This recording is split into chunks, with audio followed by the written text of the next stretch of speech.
Hello and welcome to Bury Our Bones with Cinema, the podcast that lives, breathes and dies classic movies, not so classic movies and everything in between. Joining me in the podcast booth is the John Bon Jovi to my John Hammond, the wonderful Mr. Simon Keet. In today's episode, we venture into Hong Kong street life with 1992's John Woo action cult classic, Hard Boiled. So join us as we add some excitement to a tranquil cafe, spend far too much time in slow motion with dual-wielding pistols, and finally save a whole family of babies from the Chinese triads. This podcast contains spoilers. Exclusively only on Orangutan Records, Jake Fratelli sings the classics. The Standard Outlaw. I feel like we should have recorded this one from a jazz bar. Yeah, we probably should have recorded it from a jazz bar. Some sort of booth, smoky booth. Yeah, like I feel like we need to I don't even know what he calls his drink, but he does that thing where he puts something in it, puts something over it, shakes it, and then slams it. It's a tequila slammer. It's not a tequila, although he is referred to as tequila. Yeah, I assumed he's drinking tequila for some reason. I think it is tequila, but I think because I read somewhere that he does something different with it to give it like bubbles to make it sort of fizz up a little bit. But I can't for the life of me remember what that was, so I'm not going to be held accustomed to that. But as the intro said, we are going to be looking at 1992's John Woo cult classic, Hard Boiled. Now, this is a film for me that opened my eyes to Chow Yun-fat. So I'd never seen him in anything prior to this. And I was, again, much like most of the films that we focus on this podcast, I think I was a little bit too young to watch it when I did. I think it was on late night on Channel 4 or something like that. And I remember putting it on, and I obviously missed the very opening, but had the opening tea room shootout, and was just kind of like, this is amazing straight away. I was like, there's so much going on, there's so much action, and Chow Yun-fat is so cool. He is so cool. He's so charismatic, and the scenes even where he's not shooting pistols is cool. Yeah, I like his nonchalant kind of attitude to pretty much everything. It is just, I think Jim's used the phrase walking charisma, and that's Chow Yun-fat in a nutshell. And I think sometimes it can be a little bit difficult for when you're watching a foreign language film to connect with the audience or connect with the characters in the film, because it is, for lack of a better word, foreign to you. And I think that's when you really see the brilliance of a script or a character or an actor come through, is when you don't have that, that ability to rely on understanding the language they're saying. So I think it's a real testament to Chow Yun-fat, John Woo, and everything that went into that character, because, as I said, walking charisma, and I just thought he was uber cool straight away. Within seconds, I was like, who's this dude? Why is he chewing a toothpick? Why is he looking into a bird cage with a mirror? It's really sort of intriguing straight away when I remember seeing it. You'll drop straight into the deep end as well in the bird cage. I couldn't quite work out what was going on with the bird cages in that bar. That's probably everyone's reaction to it initially. But then you're like, right, who cares? You're in a shootout is incoming, and it's like you're in a birdcage coffee bar for some reason. And have you looked into what, if they're even a thing or if they're still a thing? I'm not entirely sure, and I kind of like the mystique of it. Yeah, I absolutely could go and research, why there are so many bird cages in this tea room, and what the significance of that is culturally or whatever it may be. But I quite like the fact that, to me personally, it is quite random. It is. And I know I've watched many of films where there is just those motifs or those images that are kind of disconnected from everything, but they just add to the the mystique and the aura of a particular scene or a particular film. And for me, those bird cages are exactly that. It just really adds to the chaos of it all, doesn't it? When it really kicks off, it's like it's not just a normal tea room. It's like the thought of like, well, he didn't have to set it in. Yeah, there. like to me, it's not a greasy spoon in the East End of London. It's a bit different, obviously. Maybe to people in China or Hong Kong, this would be a common thing. I presume it would be, but to the Western audience, it's like what's going on here? And there is an element. It sounds really silly of like part of me is going, mind the birds. Yeah. It's like Let alone the people. just even more peril in there. The people are being shot at. That's fine, but it's the birds. Think about them and their poor little ears. Does the shootout ever go down in that burger bar in Pulp Fiction, or is it avoided? With Samuel Jackson and that? I haven't seen Pulp Fiction in a long time, but I think is it averted? I think it. If it is, it's not like a prolonged shootout. I feel like this is what that could have turned into. Maybe this shootout in this movie is the one that. And I probably do feel that whether or not he's quoted this as an influence, but I would have thought this because this has influenced an awful lot of films in Hollywood. Like this to me is probably I can't think of another film that had like bullet time prior to this. And okay, it's not done to the same extent as what The Matrix has done, where it's like really, really kind of emphasized and there's a lot of special effects. It is just that kind of thing of like, video game-esque, which I will get onto a fun fact later on, but it is video game-esque in its kind of approach where when you pick up a video game where you're going to be, a cop shooting at things, you kind of want to jump across a table with dual wielding pistols. It's kind of what you want to do. Yeah. You want to slide down a staircase shooting bad guys. And interestingly, the slide down the staircase. And for anybody who's listening, we will say we have got this on in the background, and it is quite distracting because of how much. Because how good it is, yeah. Exactly. Like we're literally just watching him slide down this staircase at the moment. And this was not choreographed, as a lot of it wasn't that choreographed. It was very much on the fly sort of thing. And it was a Chow Yun-fat idea of going, rather than just, I think he was supposed to just come running down the staircase. He was like, well, there's so many people there, why don't I just slide? And I heard they were going to knock it down, this place, and they shot it before the film was actually in production. They filmed this bit before they did anything else, I think. Well, I mean, it's a hell of a clean-up job if they didn't. Yeah. I wouldn't want to be the cleaner in the next morning going, what the bloody hell has happened here, it's so, and you hear quite a lot about that actually, about when they use sets, or when they use actual buildings or location-based things, it's often, this is going to be demolished, or this is going to be renovated or whatever. That's why they go into these areas, because they can do essentially what they want to them and not have to worry about, we've got to make this look exactly how it should have done. I only found out not how long ago, rewatching Mad Max, that all of I think the reason why it's kind of set in a post-apocalyptic wasteland is, on the first one, it's not really that apocalyptic, really. It's in like a petrol crisis. Yeah. But they had to film, because it was cheaper, they filmed it all outside in like more abandoned police stations and stuff like that. And it just had this feel to it. But I think if they had their choice, they would have filmed it in a normal sort of setting, but they couldn't. So it's on the outskirts. And that's why I think it became more of a post-apocalyptic thing. And I think a lot of the times those kind of happy accidents, or when you're forced into a decision, is often sometimes better than making that conscious decision, because it's one of those things where you kind of think sometimes where however hard you may try to make something look genuine, sometimes it can still look really forced. Whereas when it's something like, as you say, Mad Max, or in this case, an actual, tea house, is so much better than creating a set and then, you've got the natural things of what's been left in the shot, but because it's so fast and action paced, if you go through on a slow-mo, you can pick, bits out. That shouldn't be there. That's a partition wall they've put up. Whereas you don't really get that with these on location things, which is always, I think, a benefit to a film, and also to its feel.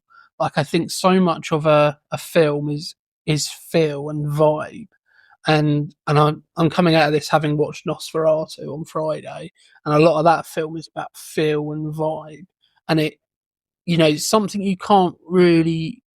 I suppose you can to a certain extent, but you can't really like duplicate unless it's organic. What's the vibiest film you reckon? Just The quickly. vibiest film. The Put me on the vibiest spot. the film you think has a lot of vibe to it, just off the cuff. I think a film, and it's kind again influenced by this, but a film called Equilibrium, Oh, okay. which is kind of the precursor to The Matrix, and that was I would say it came out around about the same time as The Matrix, and so as a result didn't get the kind of recognition that it kind of rightly deserves, because it was very similar in tone, very similar in action style, and that's very much a vibe, and it's kind of you automatically kind of get a sense of what this world is, with that. I'm not saying that's the vibiest movie, but that's the one you've put me on the spot. I reckon a vibey movie. One of the vibey movies that always took me back a bit is Bruce Willis sci. I can't think of the title now. Bruce Willis sci-fi. The Fifth Element? Yeah, of course. Yeah, that one, because all the music, and it just feels like a bit of a party when you put it on. It is an utterly mental film as well. Gary Oldman with the weirdest haircut, and very, very strange film. Yeah. But because of that, that's what's kept people coming back, because of that, as you say, that vibe. With this one, so I only saw this first time last week, but I have, some experience of Chow Yun-fat. Like, I really love Crouching Tiger, Hidden Dragon. He's well good in that. And John Woo. I always have a really good soft spot for Mission Impossible 2. It just really stuck with me, like when I was younger, and I think it's got great music. It's like when I've rewatched it back a bit more recently, I've been like, oh, I don't, there's that villain that cuts people's finger off, and it's all a bit. I don't know what it is. A Mission Impossible 2. It's, from the very beginning when he's hanging from the rock and he's like, no, and the music. I mean, I think in isolation, Mission Impossible 2 is an okay film. I think it just doesn't feel like a Mission Impossible film. Like you watch that, and then you watch number 1, or you watch 3, or any of the others, doesn't feel like a Mission Impossible film. But one of the reasons why that was directed by John Woo is because Tom Cruise saw John Woo's work, and was very much a case of going, I want that kind of style in the next Mission Impossible film, and he got that. And as I say, in isolation, very very similar to Hard Boiled in its kind of in its approach, because as Tony Leung said, who plays Alan, it's very scary working on a John Woo film, because there's so much going on. There's so many explosions. There's so many bullets. There's so many things flying around that you've got to be on the top of your game. Wow. And I think the best filmmakers make whatever you're watching look easy. Like, I think a lot of people could watch a John Woo film and not necessarily know all of the stuff that goes into it, and how difficult it is to achieve what he ends up achieving, especially with Hard Boiled, but with other things like Face Off and Red Cliff as well. So, just because I know we're not doing a watch along, but we're on. It's just it's kind of hitting me now how kind of sort of they almost look like storyboard. You can almost see the storyboard of some of these scenes. Like, he's walking into library, and you know what this reminds me of? It reminds me of like a cutscene at the end of a Tekken storyline. Absolutely. Like walk into the library, shoot someone, walk out with he puts what's this whole thing about the book, because he just puts it's just back on the shelf. There's not a lot of logic to that, is there? I think it was one of those things where they went, that's pretty cool. Yeah. The gun's in the book, and then the way they find out where the gun is Chow Yun-fat does a bit of detective. Is it detective work, or is it like intuitive? Because he just guesses, doesn't he? I think there's an element of he sees the outline of the blood around the book, around something, and presumes because they're in a library, it must be a book, and so goes, I wonder, and on the off chance he gets a bit lucky. Don't really know the logic behind Alan's character doing it. actually, I've just said that, and I do know the logic Because he wants to. because he's undercover. Yeah. You know, just on that, I feel like we do need to, as the insert said previously, there are spoilers in this film, but we just want to make people aware. But I'm just going to go through the plot just for those who haven't seen it in a while and just want to be reminded, or those who don't mind about spoilers and will listen to this episode. So, Hard Boiled, directed by John Woo, is a high-octane Hong Kong action thriller that follows Inspector Tequila Chow Yun-fat, a relentless cop seeking vengeance after his partner is killed in a violent tea house shootout. His pursuit of justice leads him to an undercover officer, Alan, played by Tony Leung, who is deep inside a ruthless arms smuggling syndicate. As the lines between duty and morality blur, the two must join forces to take down the brutal crime lord Johnny Wong. Which, you said Tekken. Johnny Wong sounds like a character from It Tekken. does sound like a character from Tekken. There's a few sort of characters from Tekken in this, really. Even I feel like even the lady called Madam or whatever, that lady. I thought she could have even been a Tekken character. One thing I should stress to anybody listening who is thinking about going and watching Hard Boiled, whatever you do, watch it in Chinese with English subtitles, because I put this film on the DVD version that I have only has dubbed English, and for some reason it seems to be dubbed by a load of Cockneys who are trying to do American accents. So I put it on, and naturally what ends up happening is when I put a film on and Hannah's not really interested in it, she immediately started passing judgment. And it came on, and it was the first kind of shootout scene, and you've got these weird overdubs, which is really kind of like quite bad acting, really. And Hannah goes, "Oh my god, this film is so rubbish." And immediately I jump to its defense and go, "No, it's not. This is one of the greatest Chinese Hong Kong movies ever made. Like, what are you talking about? It's John Woo. Everybody loves John Woo." And then realised 10 minutes after she left, because she got bored of watching it, that I wonder if there's a Chinese version, which there probably would be, because I can't see it ever being made purely in American, and decided to then go and watch it on YouTube, and it's so much better in Chinese. Honestly, like it ruins the film if you watch it in dubbed in English. And I think that kind of goes not always, but I think a lot of foreign language films I've seen are just so much better in their native languages rather than being in English dubbed or dubbed into your own into your own language, because I think you get a sense of the performers, because naturally we know Chow Yun-fat does speak English and Tony Leung does speak English, I believe, but when they're acting in their own language, it's kind of a totally different feel. And as I say, that goes back to what I was saying with that charismatic element of Chow Yun-fat, is his nonchalant, blasé delivery of most of his lines, just oozes that kind of that star power in a film where you probably wouldn't know, other than Chow Yun-fat and Tony Leung, you probably wouldn't recognise anybody unless you're into Hong Kong action films. Well, I watched an interview of Chow Yun-fat and like a DVD extra of Crouching Tiger, Hidden Dragon. And because that was my Chow Yun-fat experience. I mean, that's the one I sort of know him from.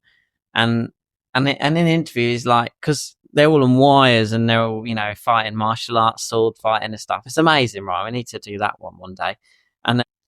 And he says, like, in interviews, like, yeah, I'd never done anything like this before. I've never done these sort of stunts before. And then in my head, I was like, oh, he's just a normal actor then. And it's like, how was he so good at doing the martial arts in that? And then it's like, looking at this. And it's like, oh no, I kind of get what you're saying now. He hasn't been on the wires and stuff before, or like doing proper martial arts and that. But he is very, very capable with his gun skills, gung fu. I think in a Chinese Hong Kong perspective, you're probably looking at someone like a Bruce Willis. He's the equivalent of that in his own country. I'd say probably Jackie Chan is your Arnold Schwarzenegger, like uber successful, Bruce Lee, Yeah. but Chow Yun-fat is definitely up there with them. And it's interesting because comparing them to kind of like, Hollywood film stars, it's interesting because I always think that Chow Yun-fat is the more charismatic one of Bruce Lee is charismatic, but in a very, very different way. His is very, very restrained and very uber serious a lot of the time. He really has that kind of casualness to him that's really sort of It is a little bit John McClane. It is John McClane. You can almost see him kind of like, like walking around in Nakatomi Plaza, hey, now I got a machine gun, that kind of thing. This character Tequila Yen is pretty much, I think, that. It's obviously hard to compare, but I do get a lot of the kind of parallels there. Whether or not John Woo was influenced by Die Hard, I don't know, but you get that kind of sense that he's a rogue cop, but not just in a really sort of like, because you could go down one route with this where he's very sort of like hell-bent on revenge, which he is, but to the point where it's like almost, it's haunting him. Whereas he never feels haunted here. He just feels like, well, I know what I've got to do and I've got to do it. And I think it's because he has an outlet, like those other cops. Like, what does Bruce Willis do in his spare time? He's full-time cop, and then in his, he moonlights as a sort of bad husband or a divorced man, whereas he plays jazz gigs in the evening. Like, he's got hobbies, and I feel like that's why he's like, I lost my train of thought there, but I just wanted to say something. That's like probably is why he's not haunting. Yeah, he's got stuff he likes to actually do outside of work. Yeah. It's one of the drummer died at the beginning. Yeah, that's a joke in itself, because that's like a stereotype of drummers. Was he 27 at the time? That's funny. As I say, he just and it must be very hard to cast opposite Chow Yun-fat because of that reason, but they managed to do it amazingly with Tony Leung in this playing Alan. Yeah, they are. Which I have to say, just such an un-Chinese name, Alan. It's like it was named by a Hollywood executive. I'll just call him Alan. Nobody. But yeah, Tony Leung, opposite him, is really, really charismatic as well, and he's kind of the serious. He is the serious. He's the serious. If these two were the double act, he's the one who sets up the joke. Chow Yun-fat is the one who delivers the punchline. Yeah. And I think that's why it works so well, because you do believe that kind of, he is haunted because, his whole thing is that every time he kills somebody, he makes an origami crane as like a way of dealing with that. Also creative. Yeah. He also... That's the difference between Hollywood. You never hear about what Arnold Schwarzenegger's characters do in their spare time. I always think there's little bits in sort of Asian cinema that always like poke out a bit more. And like, for example, the other day we were watching like a new Studio Ghibli movie, and like a load of like parakeets fly past a character who is that actor, Christopher Nolan's one of his guys from his movies, Batman. Christian Bale. Yeah, he's all these parakeets fly over him. You should watch it. And then what's the name of the film? I've forgotten. It's the latest Studio Ghibli one, I think. And all the parakeets fly over him, and he's like, but he also gets covered in bird poo. And it's like, I feel like, like in this movie when with the babies, there's that the wee puts out the fire, the baby wees itself, and then it puts out the flames. I feel like, it's like they get little not weird, but they get little details that I don't know if we necessarily get in Western cinema. And the fact it goes, it has a little bit more, it's quite a long movie really, but it spends that time in like jazz clubs and stuff.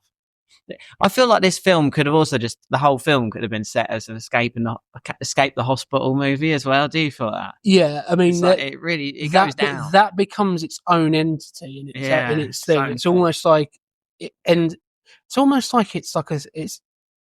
whenever you do a series, you always get those one episodes that are like in one location. Everybody talks about the Fly episode from Breaking Bad, and there, in Friends, there's the one where Chandler gets stuck in a bank vestibule, and all, you get those episodes where they're in one central location, and it doesn't really go beyond that. And I feel like it's a certain shift, and you can feel that that movement towards its third act.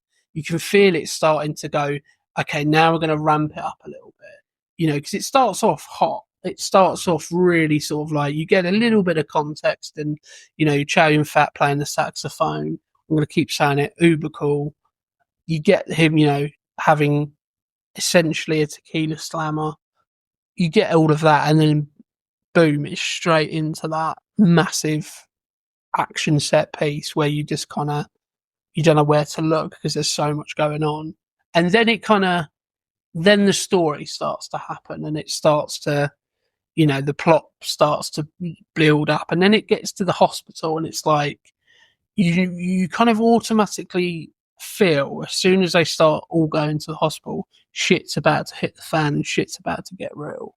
And yeah, it is just, I think this film probably is mostly going to be remembered for the tea shootout and essentially the hospital breakout. This is a weird bit, isn't it? When they just sort of beat up Chow Yun-fat a bit by the car. Yeah, so he's obviously confronting Johnny Wong, the Tekken character, and it's his way of kind of basically saying, I've got you in my crosshairs. You're not, you're going to pay for what you've done. I love he's sort of everywhere as well, Chow Yun-fat. He's like, does he come out? No, he hides in the water when there's the boat scene. Yeah. I really do like that scene actually, where he goes to find, he meets Johnny Wong. Wait, is Johnny? Oh no, Johnny Wong is the essentially the big villain. He meets Alan at the yacht. I like that whole sequence. I think that's really cool. Yeah, I think it's a really good intrigue into both of their characters. It's very much the thing of, obviously, as I previously just said, Tony Leung is kind of or Alan, sorry. Every time I say it, it doesn't sound right. But Alan is very kind of, haunted by what he has to do, but he realizes it's the only way to kind of, put the bad guys behind bars. Even the thing, it's just come on screen now, but the fishing scene with Chow Yun-fat, again, just, it's what you were saying about how, like, Asian cinema just approaches things a little bit differently. Like, if you were to put into a movie, there's going to be a meet by one of the kind of like moles in the organisation that isn't Alan. There's going to be a meet, and it's going to be at a dock, and Chow Yun-fat is going to be fishing. You think, okay, it's not going to be much to that, but it becomes one of those scenes that is really memorable. Yeah. Like in a film where there's so many so many kind of memorable action set pieces.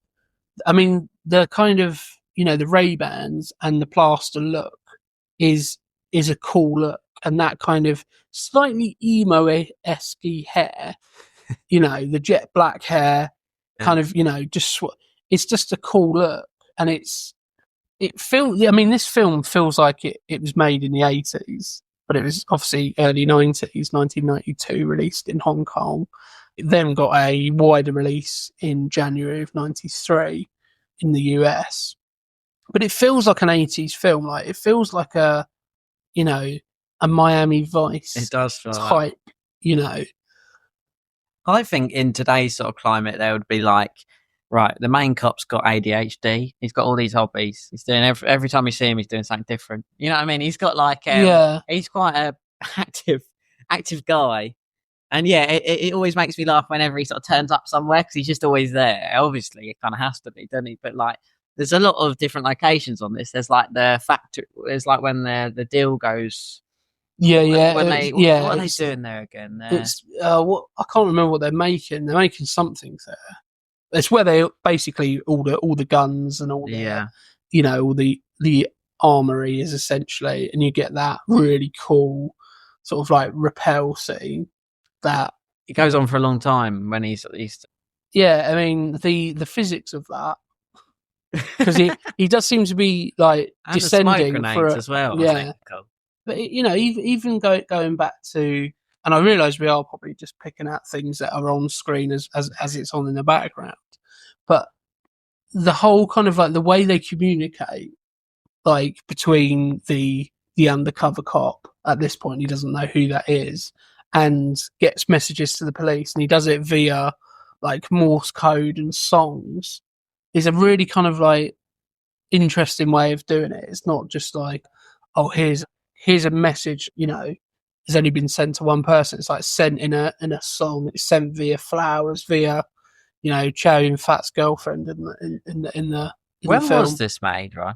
So this was made and released in 16th of April 1992. One thing that doesn't look 80s is The Office. The Office looks like, well, when movies started to go, it's like Office movies start to go out in the 90s. Absolutely. It does look a bit grey, and Yeah, it looks like an actual office. Yeah, I mean, I think they always say that I think China and Japan, and not so much Korea, I don't think, but China and Japan are usually sort of like 20 years ahead in their terms of like their kind of technology and the way in which they kind of approach kind of workspaces. So it does look like a very modern kind of workspace, doesn't it? But obviously it's 30 odd years old now. So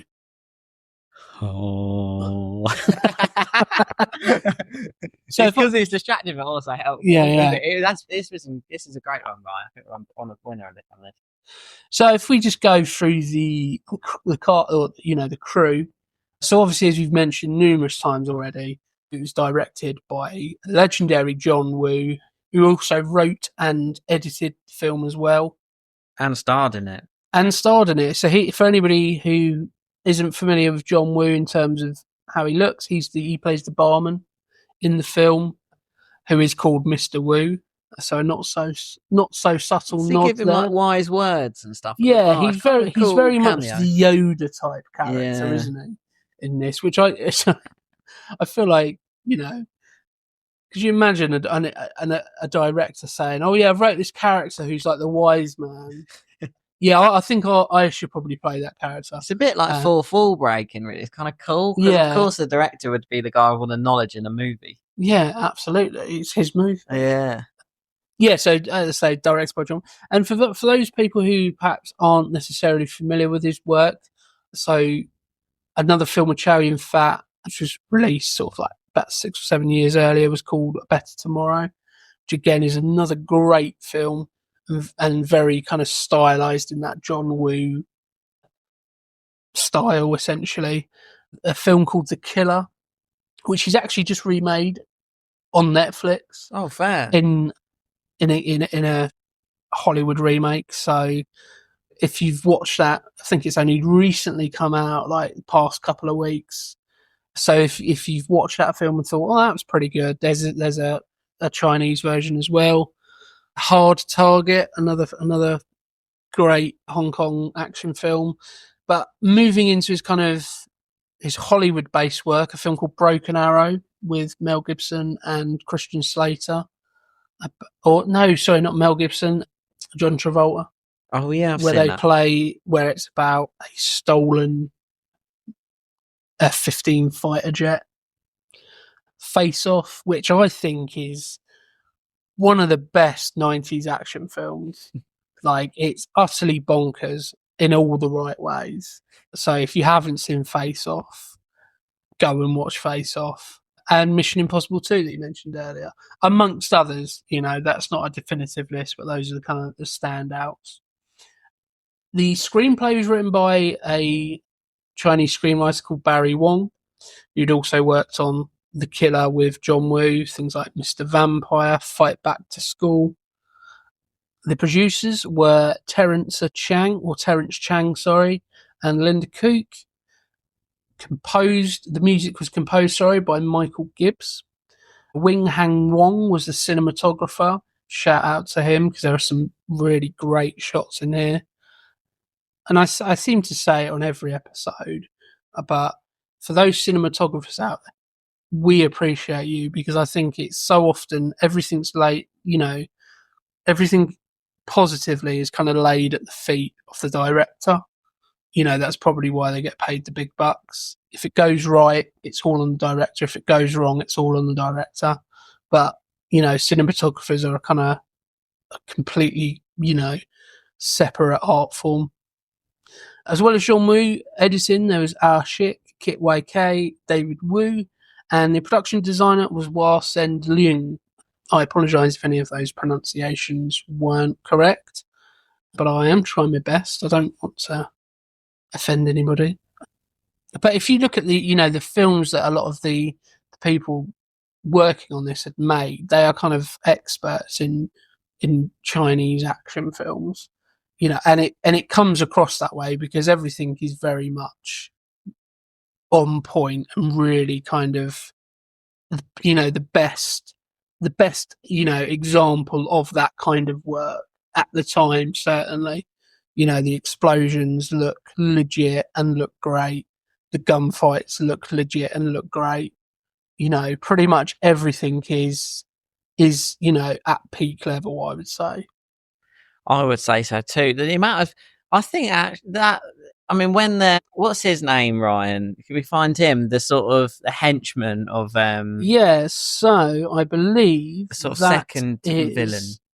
I believe it's Bobby Yu who played and I think he's called Lionheart. It's like the muscle. He's like the stamper or the Alec Trevelyan or whatever. He is a boss, isn't he? Like he's big boss because he has grenades, and and I was like, he seems to have a lot of grenades, and as we're just seeing right now, he's so cool. There's the scene in the factory or in the warehouse where they're all basically taking over and getting all the ammo and all the guns and that.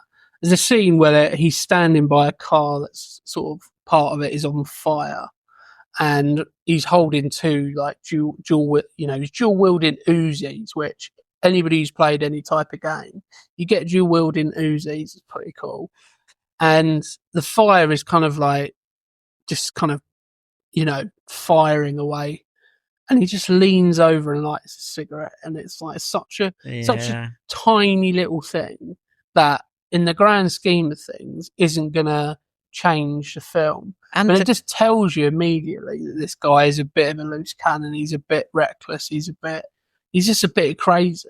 And to give that to a character who's not one of the main, he's like the second main villain, but to give that to like a, that is very, because I mean in like Die Hard, does who's the guy? You got Hans Gruber. Yeah.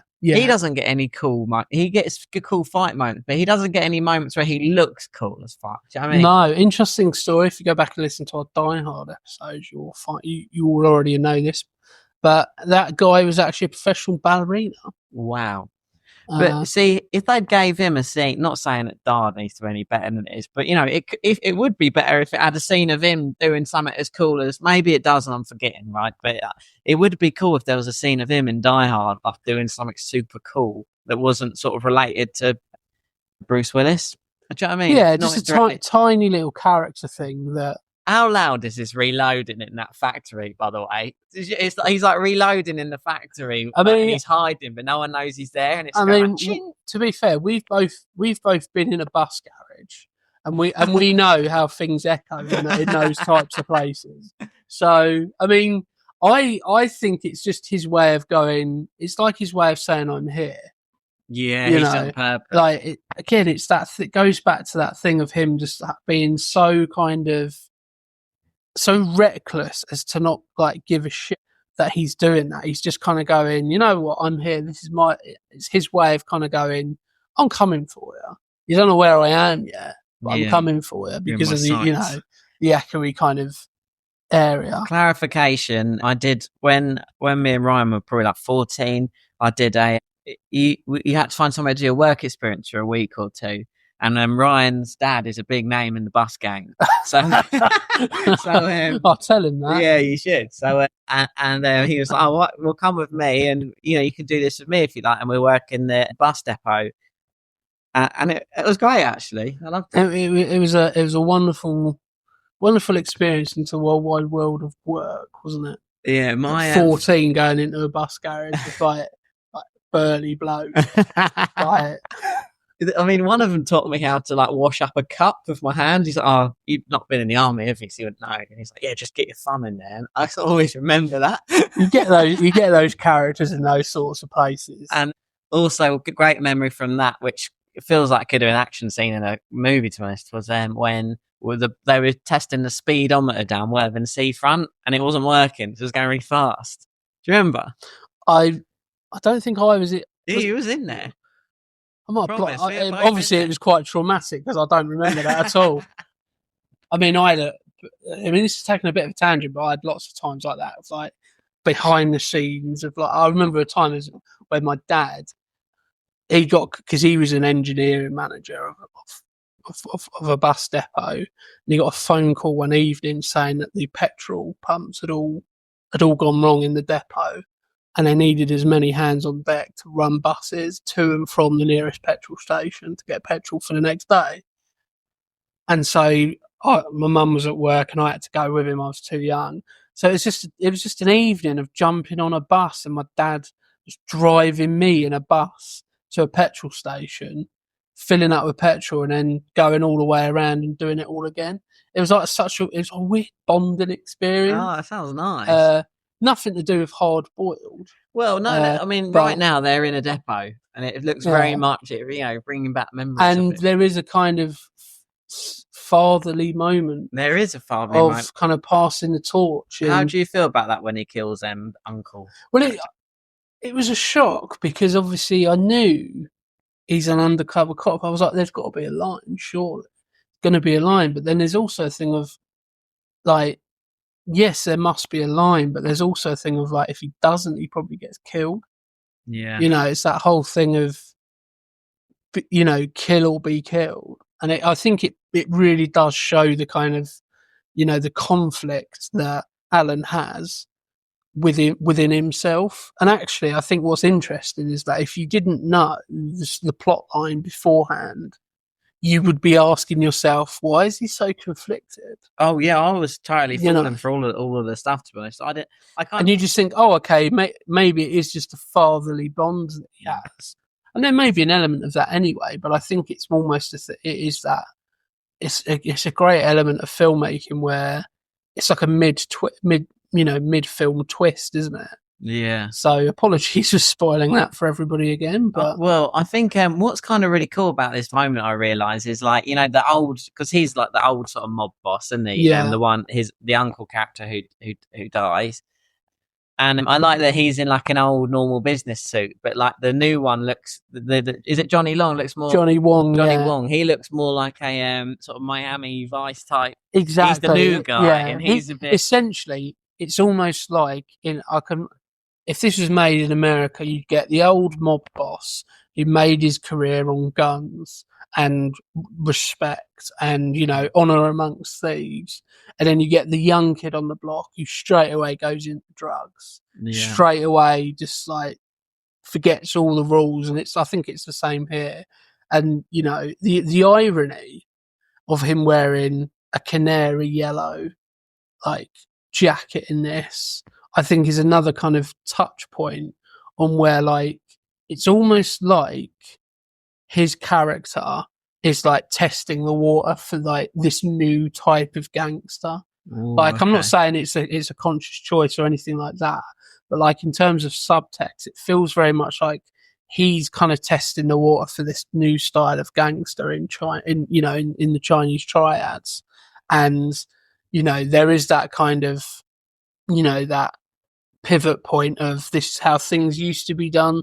This is how things may be done in the future. We're not quite there yet because the cops are still pretty good. But in 10 years' time, this is how things will be done, Oh, the shotgun.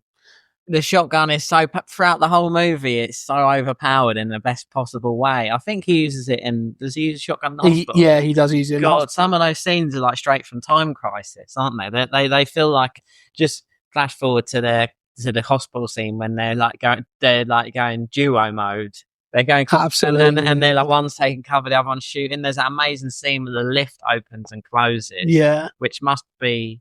I mean that shot is I think it goes on for about 5 or 6 minutes, and it's one continuous shot.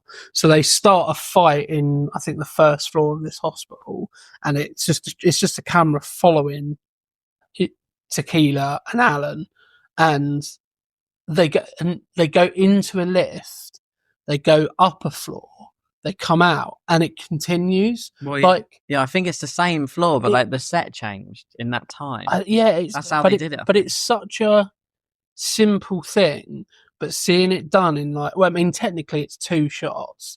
There is a cut because I think they messed up like one thing in that whole shot, and John Woo was like, that needs to get gone. So I think there's I haven't been able to pick out where it is, but there is a subtle cut somewhere. But to do that in effectively one shot is such a hard thing to do. And that those sorts of things have been, I don't know if you've seen the Daredevil series, but there's a yeah, I remember that. I know the scene you mean. It's a great fight scene. It's very similar. The Raid is another one which has something very, very similar, which I think the Raid is what influenced Daredevil, but certainly films and actually video games as well, like you said about the shotgun being overpowered.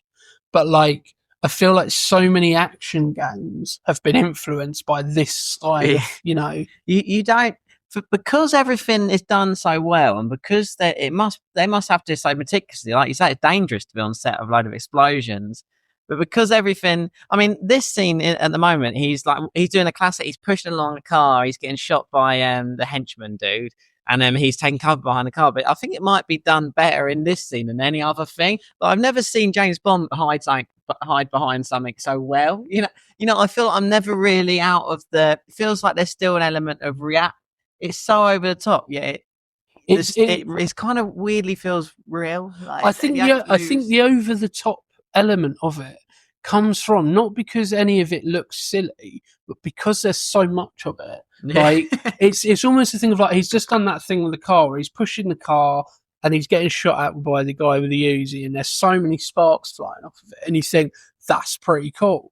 And then it very quickly goes to this John who? He's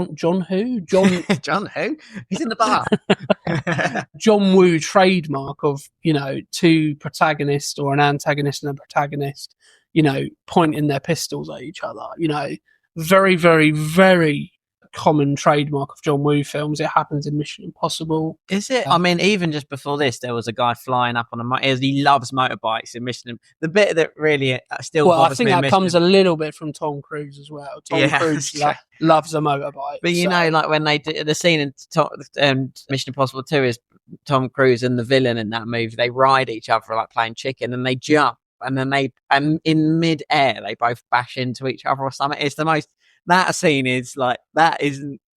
There's something that is over the top, yeah. But in this one, he just shoots the motorbike and it explodes. But I mean, did he do the one with Jean-Claude Van Damme? Is that like one of those double films where Jean-Claude Van Damme plays 2 people? Am I thinking of a different movie? Is that Double Impact?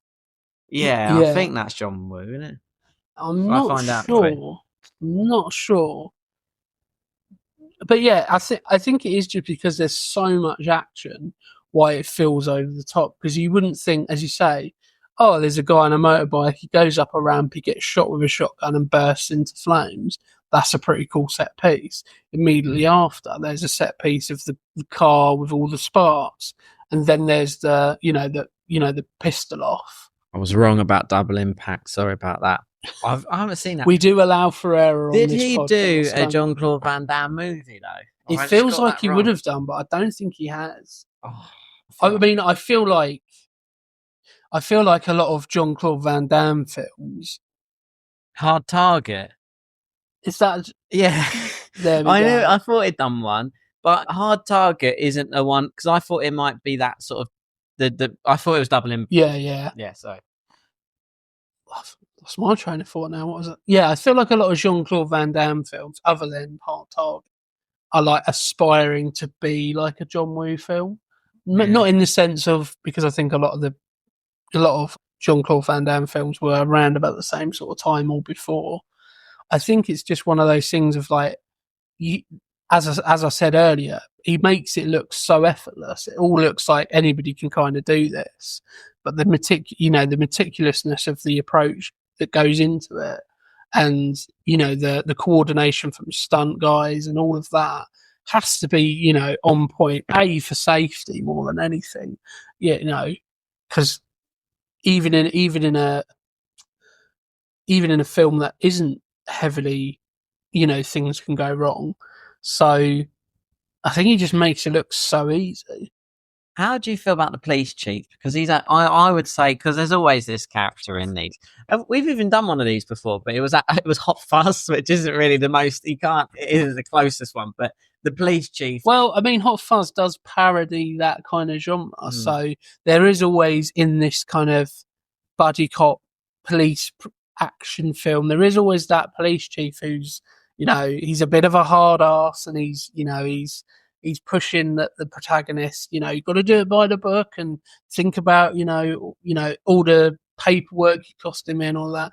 And I think it in this instance, played by Philip Chan, I think it works really, really well because of the scene later on with in the hospital where all of a sudden the chief is having to kind of do a bit of the dirty, and he kind of sees actually, I've busted his ass a bit too much. Yeah, he does see actually, because I was about to say that it's very much it is just that, but he does have a bit of an arc in this sense that he does see it all go down at the end, which is good.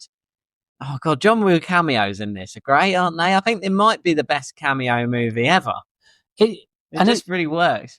And you know what's really weird? It says John Hammond in the back of this bar, which I swear is the name of the grandfather in Jurassic Park, and I don't think it has any relevance at all. But subconsciously, maybe he's a massive Jurassic Park fan. I don't know the relevance of that. John Hammond. Yeah, let me have a look. Because I even said that in my intro. I said, you're the John Bon Jovi to my John Hammond. So I think it was like subconsciously it just stuck with me. Yeah, John Hammond again. Yeah. John Hammond. Oh, is he a jazz player? Okay, he's a jazz player. But is he actually? Cut this bit. Yeah. Oh no. It's a mystery, Ryan. Yeah, it's a mystery. The John Hammond mystery. Yeah. I mean, I actually thought they might have, like when the codes was coming in, I might have just totally misremembered this, but like when the notes were coming in and she was getting flowers, part of me, and I don't know if it's because it's a foreign language movie or they've planted some seeds, or I guess you don't really know who anyone is initially at the beginning, who's the cop and everyone, undercover cop, but I thought I had a feeling the police chief might be bad. I thought that he might be like, there is an element of that, isn't there? Yeah. It fit, because I certainly took it when I first watched this, and when I rewatched it, actually, it felt like he was getting messages from what he is essentially getting messages from Alan, but at that point you don't necessarily really know he's undercover. So I think first message he gets is just like, back off or something to that effect, and it's almost a thing of like, is he being paid off by the Chinese triads? Yeah. Is that why he's so hard on Chow Yun-fat, because he knows, he's getting close, and But I like the fact that he isn't that, and there isn't that. He, as I say, he has that character arc that you mentioned just a minute ago. I didn't notice the big Sony in the background of the port. That's product placement 1992 style. But yeah, I mean, just to go through the cast, obviously we've mentioned at length Chow Yun-fat, who is probably the most recognisable star in this, just because he's made, quite a few ventures into Hollywood as well. We've got Tony Leung Chi Wei as Alan. We have Teresa Sun Kwan Mo as Teresa Chang. We have Philip Chan as Superintendent Pang. We have Philip Chung Foon Kwok as Mad Dog. We have Anthony Chow Sung Wong as Johnny Wong. We have Hoi San Quan as Uncle Hoi. We have Wei Tung as Foxy. We have Bowie Lam as Benny Mark. Or Benny Mac, sorry. We have Meng Lo as Lonnie, and we have Bobby Ouyang as Lion, to name but a few. And I really like the cast here. Like, we've mentioned that hospital scene, and all of the cops that come into that, I feel, tell their own story in their own way. Like, I think because of the language barrier when you're watching a foreign language film, I certainly tend to focus more on, body language, mannerisms, facial expressions, and those types of things, because it's difficult to get a sense of how things are said when it's, in a different language. And I feel like all of the cops who come into it in that hospital scene do have like great kind of like ways of telling a story. It may not be a particularly complex story, but you kind of get a sense of each character's kind of internal kind of monologue a little bit, which I think is quite hard to do when you've got essentially a load of cops who are nameless. And I think it does that really well in amongst a lot of carnage. Yeah, it's absolutely chaos. I mean, I guess we'll talk about the babies in a bit, but just before the baby stuff goes down, I just wanted to ask you about, I thought it'd be worth bringing up this bit because it sort of stood out as quite a random bit in the movie. It's when they're both our two main rogue cops are both trying to open that door. Yeah, I mean, if there was a criticism, I would say that perhaps goes on a little bit too long. It does feel like a real kind of departure from everything we've kind of seen. I get why it's there, because I think it's that element of it's the character bonding moment again. That you can't run away when you're stuck in a room type thing. So they kind of have to face their own internal struggles. So I get why it's there. It does feel a little bit kind of tiny little bit ham-fisted. But he takes two cables together and then just splurges them together while they're all flying with electricity, and then it all goes. He gets electrocuted. It's the most bonkers scene. I'm not an electrician, but I'm not sure that's how it works. No, I think it's a cool image, isn't it? Yeah, it was great. I mean, again, it looks like something you'd see in a comic book. He's like, let's try this. And I think that's the thing with this film. There's a lot of it where it's like you can try and apply a lot of logic to things, but this kind of film it's not necessarily trying to be logical. It's just trying to be a fun, over the top, high octane action movie. And whether or not things are logical, we wouldn't do that in this situation, doesn't really matter at all. The point is that looks cool, let's do that. You're going to be talking about certain scenes because of how they look and how cool they are. You're not going to go, do you remember that scene where they done that thing that was really illogical? You know what I mean? No, I know we've mentioned it, but it's because we're in long form format talking about the film, but nobody's going to go hard boiled. And the first thing they say is, oh, do you remember how illogical it is when they break out of the room by grabbing two massive wires and sticking them together? Well, that's when they're actually trying to break into that. I think, yeah. But yeah, it just stuck out to me as a funny moment. Okay, so Arnold, this is what we're going to do, okay? We're going to feed you the line. Right. And what I want you to do is, I want you to stop, look around the outside of the frame as if you're looking for weak points. And I want you to look back at the officer, do your line, and turn and leave. Okay? You got that? Yeah. Okay, cool. Okay. Grip, we good? We camera rolling? Yeah. Okay. Lights, yeah. And rolling. Action. Okay, feed the line, that's it. It may take a while. You want to wait for the bed over there? Now, Arnie, look up. That's right, look down the corridor. Dash it, and up, across the top. Down to your left, along the bottom. Perfect. Now lean in and line. I will be back. Cut. Okay, Arnie, that's not the line. Oh, I thought it. No. Okay, just try it again. Okay. I will be back. No, the line. But I thought. No, the line is I'll be back. It's three words. I will be back. I'll. Take three.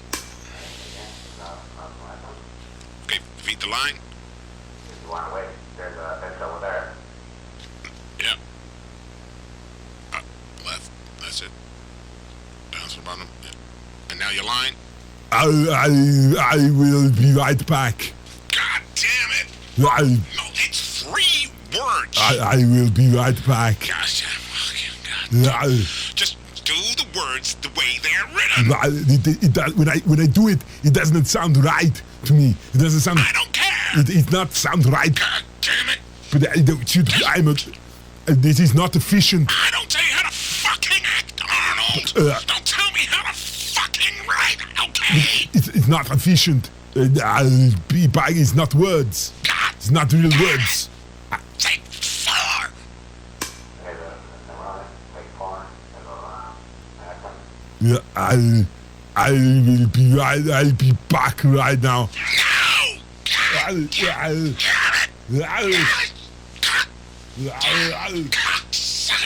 someone see if OJ's still available? Okay, I think that's wrapped.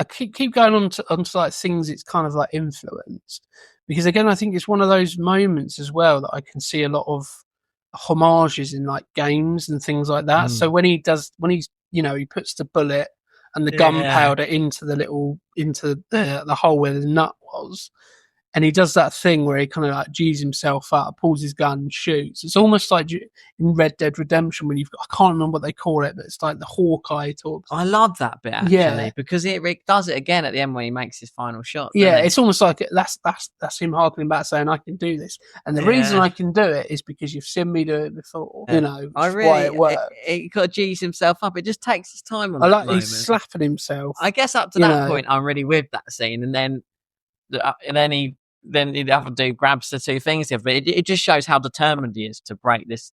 To sort this out. Take these criminals down. I like in the hospital as well, and it's like, don't worry. Oh, because it's like, what is going on with the hospital then? Is it that the hospital they're all crooked? All the people are in there actually criminals. They run the whole thing. Yeah, so crazy, it feels a bit of an odd kind of link, but it feels, like in Resident Evil where you go to like a mansion and then all of a sudden you go and there's like a lab underneath.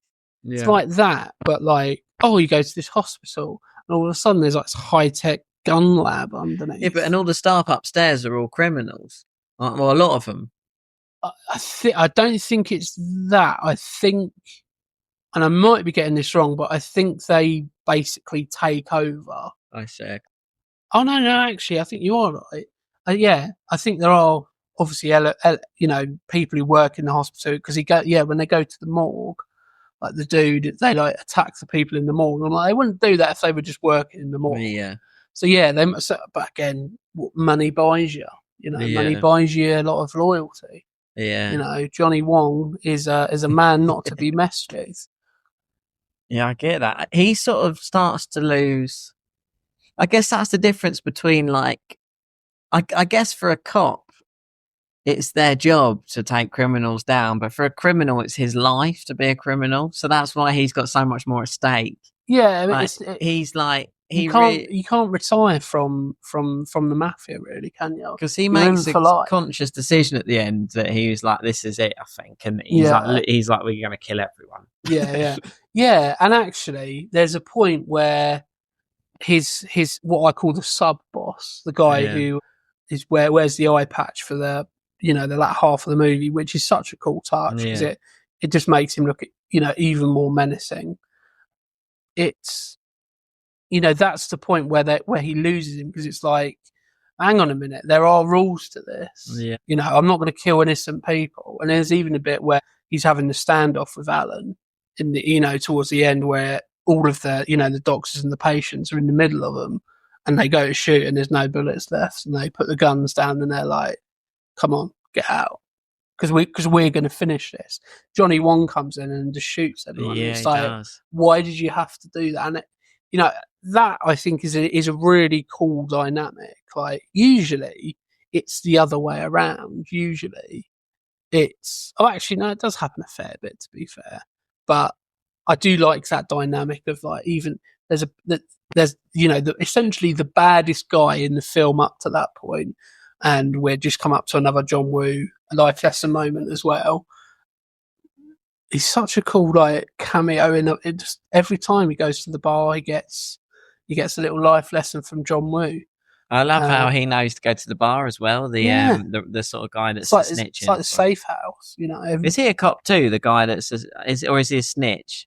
I think he's a snitch. So he's this other character that is the one who essentially why they all go to the hospital. Yeah, they save him by putting.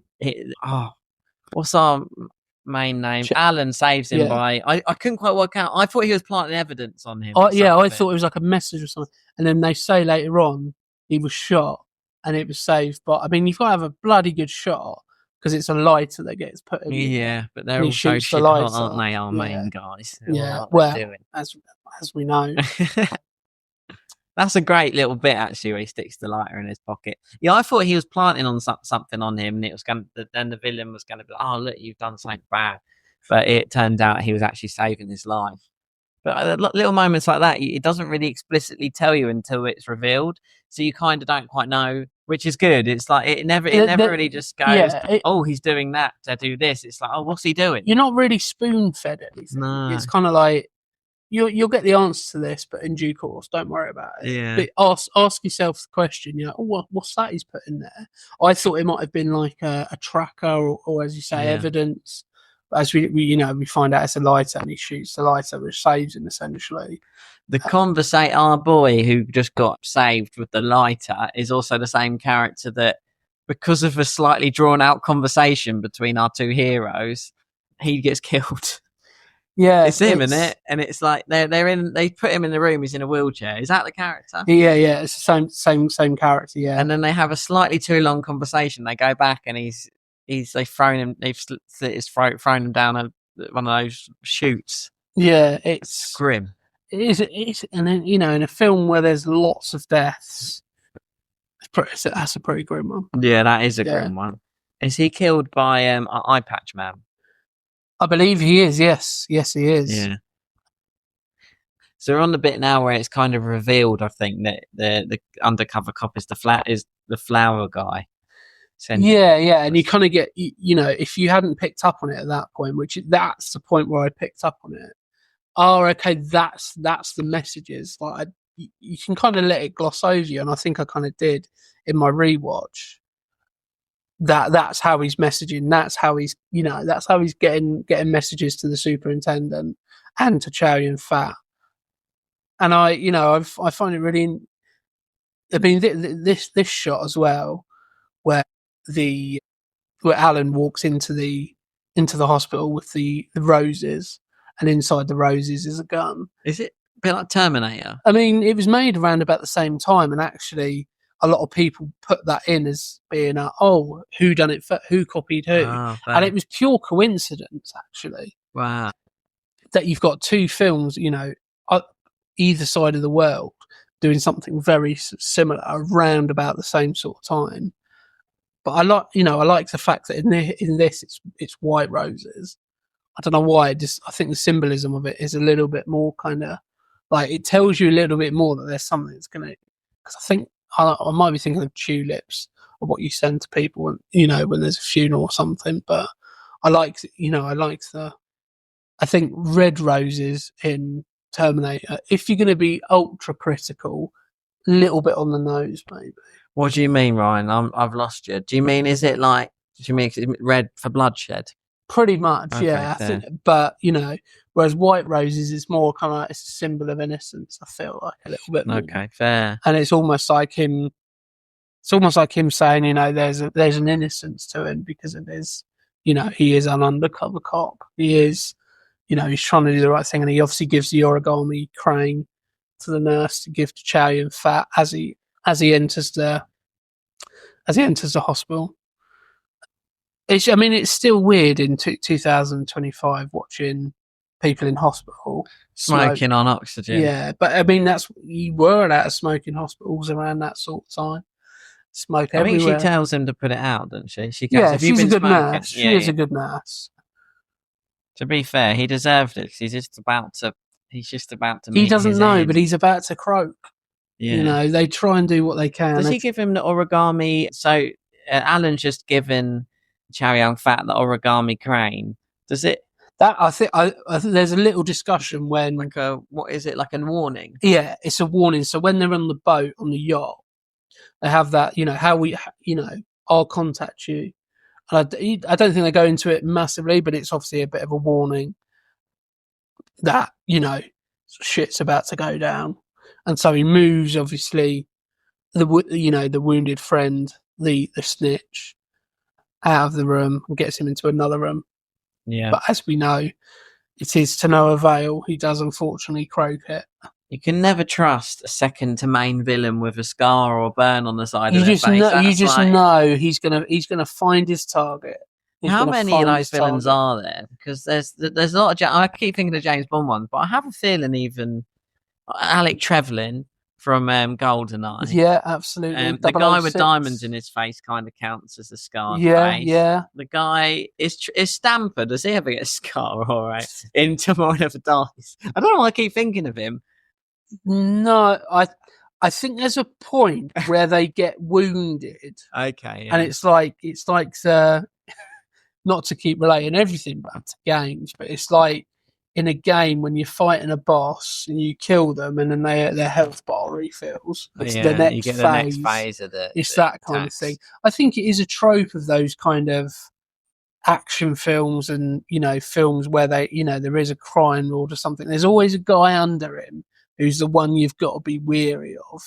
I like here that they kind of flip it, because there is that line, as I was kind of saying earlier, there is that line where the baddest dude in the film you think is the dude with the eye patch with the scars on his face because of what you've seen him do, but he gets to that point where he that line is crossed, and then it subverts it, and actually you realise, oh no, the crime lord is the baddest. He's the bad one. He's the one who's saying kill everybody. Because I think at some point you can look. I was looking at this movie thinking Alan's the guy who's going to have a final showdown with at the end. Yeah, that's what most. Johnny Wong is going to get killed sort of 20 minutes from the end, and there's going to be that final showdown. Yeah, because Alan is sort of cracked under. I don't know.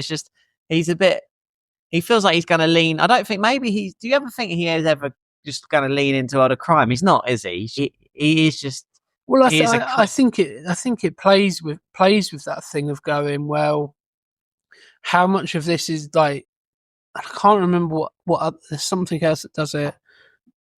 So I think it's a little bit like the dynamic between the Joker and Batman in The Dark Knight, where they kind of need each other.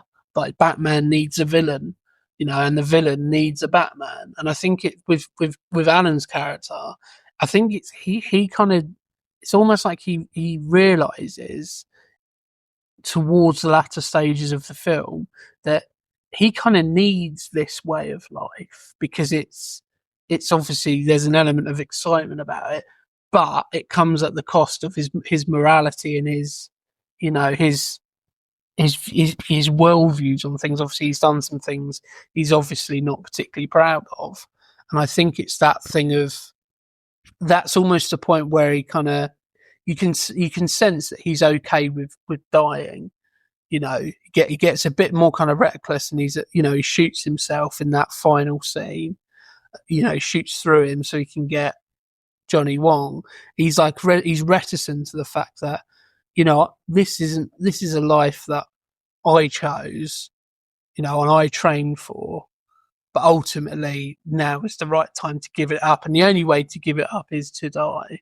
Obviously he doesn't die, but it's that, I think it's that equilibrium moment where he's realizing the decisions he's made and what path it's led him He down. also, at this point, accidentally shot a cop as well in the last. Yeah. I mean, that's another thing that I don't necessarily know that would happen in a Western movie. Is on the final showdown, but you got both the heroes together. You know, Bruce Willis teaming up with, I don't know, name any of the other ones. You know, you get like a. I can't imagine. Maybe there is another film out there like that, but in final sequence, accidentally shoot a police officer on your team. You know, a friendly fire. I feel like that is something that just comes out of nowhere. If it was to happen, you would have that redemption arc a lot more kind of forced. Like, oh, okay, he killed this I cop, shot a kid. but that one. But he redeems himself because he goes and visits the family and says, "Whatever you need, I'll be there." Or, you know, that redemption arc is a lot more not forced, but it's more of a plot point, I feel like. Whereas in this, it's almost the thing of he has that moment in the moment where he goes, I've just shot a cop. And Chow Yun-fat goes, no, you didn't. Don't worry, it's hallucinating. Don't worry about it. Yeah.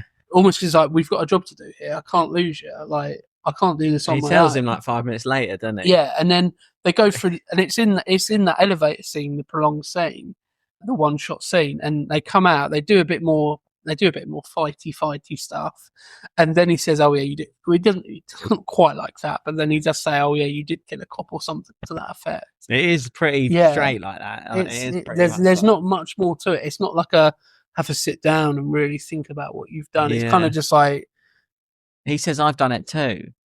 That's what he says. Yeah. But he says it. I think he's referencing the beginning of the movie when. Yeah, because I think he feels like it was his fault that his partner died.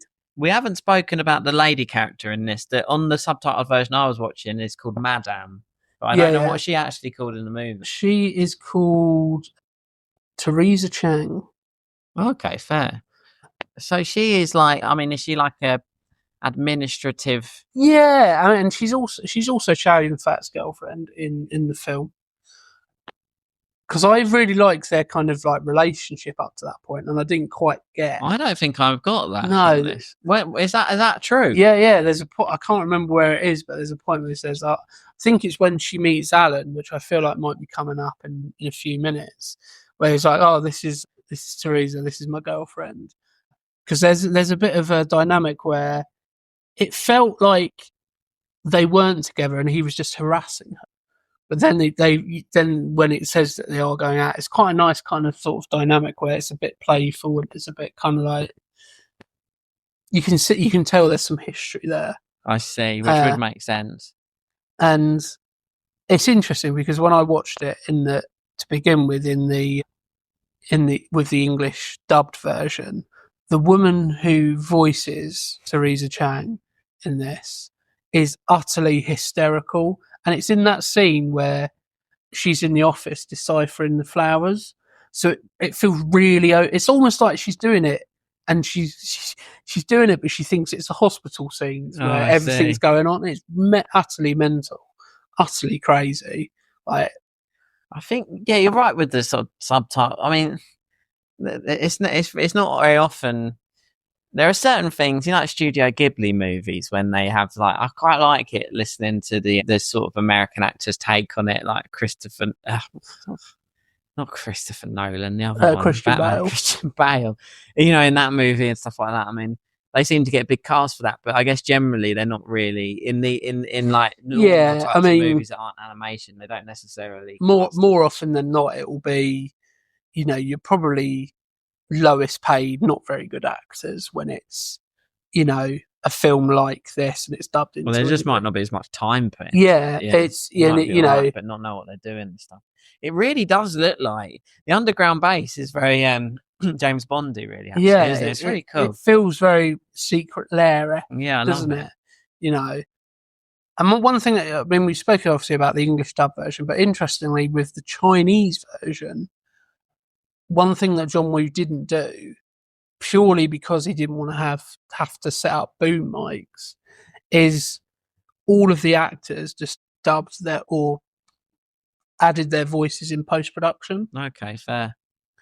So, and it would be interesting to hear if if we understood Chinese, but what that would sound like if we understood what was being said, and if it would come across like, because sometimes you can really tell in films that it's dubbed outside of the I didn't scene. really realise that. I did. No, I don't well, know. I didn't pick up on that, and I don't necessarily know if we would pick up on that because of the language barrier. Not to keep harping on about that, but I've definitely watched films where you can tell, they've literally done that in post production, and it's like that actor has tried to replicate those feelings, but obviously hasn't been able to do it. So it sounds really forced and all, kind of out of place. But I think that's a really interesting choice to make of, not adding in boom mics, and so having it all done in post production, because that could, as I just said, that could really kind of potentially inhibit the performances but I don't feel like it has to our Western ears. Yeah, I mean, it works in spaghetti westerns, doesn't it? Yeah, I mean, I haven't seen a lot of spaghetti westerns, to be fair. It's never been never been a genre I've been interested in. Because I quite like dub movies in general, and has this made you want to go to Hong Kong, Ron? It's quite happening when you watch. Yeah, China, Hong Kong, Japan have always been areas I've really like. J horror is like a really fun genre. We've done an episode on Hideo Nakata's Ring. Go back and listen to that, and that has its that has its own style, and Korean horror as well. Chan-wook Park with Old Boy, and I suppose probably the most recent foreign language film that really kind of took me was Parasite, which I think is a fantastic film. I think it's the only foreign language film to win Best Picture, I believe.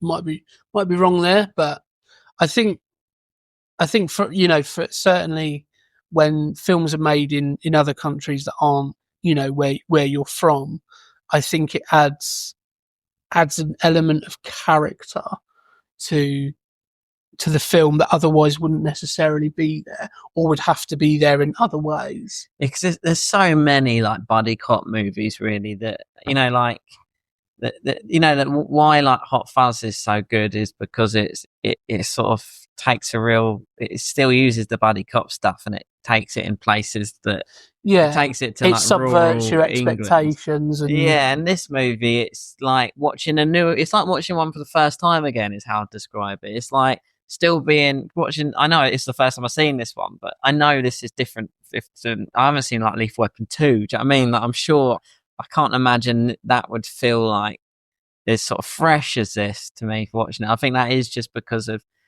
it's like a John Woo film, and things are just done a bit differently the further you are away from each other on this planet. Do you know what I mean? They just see it slightly differently, and it makes for some really good moments. Yeah.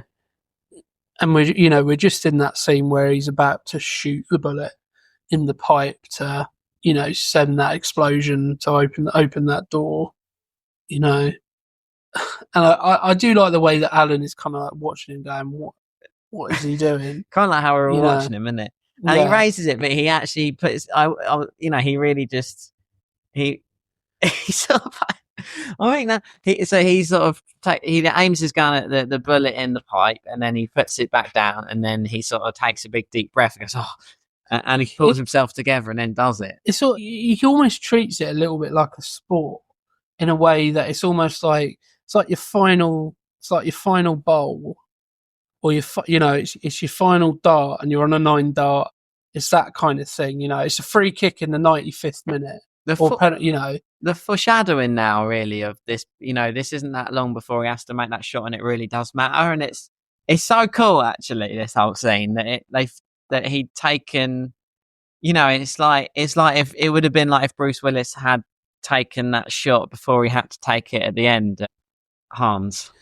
Yeah, and when you first see this without knowing what's coming, it's you think it's just a cool moment. You think it's just that's something that's been cool, but actually it does have that that relevance later on. And just in terms of character development, seeing Alan get thrown from that explosion and the flashbacks to, his partner, just I think keep kind of like reminding you that actually there is a lot of kind of like heart to Chow Yun-fat's character. It's not just, what we were saying in terms of it's, uber cool and, it's nonchalant, it's, it's blasé and everything. There is all that other stuff as well.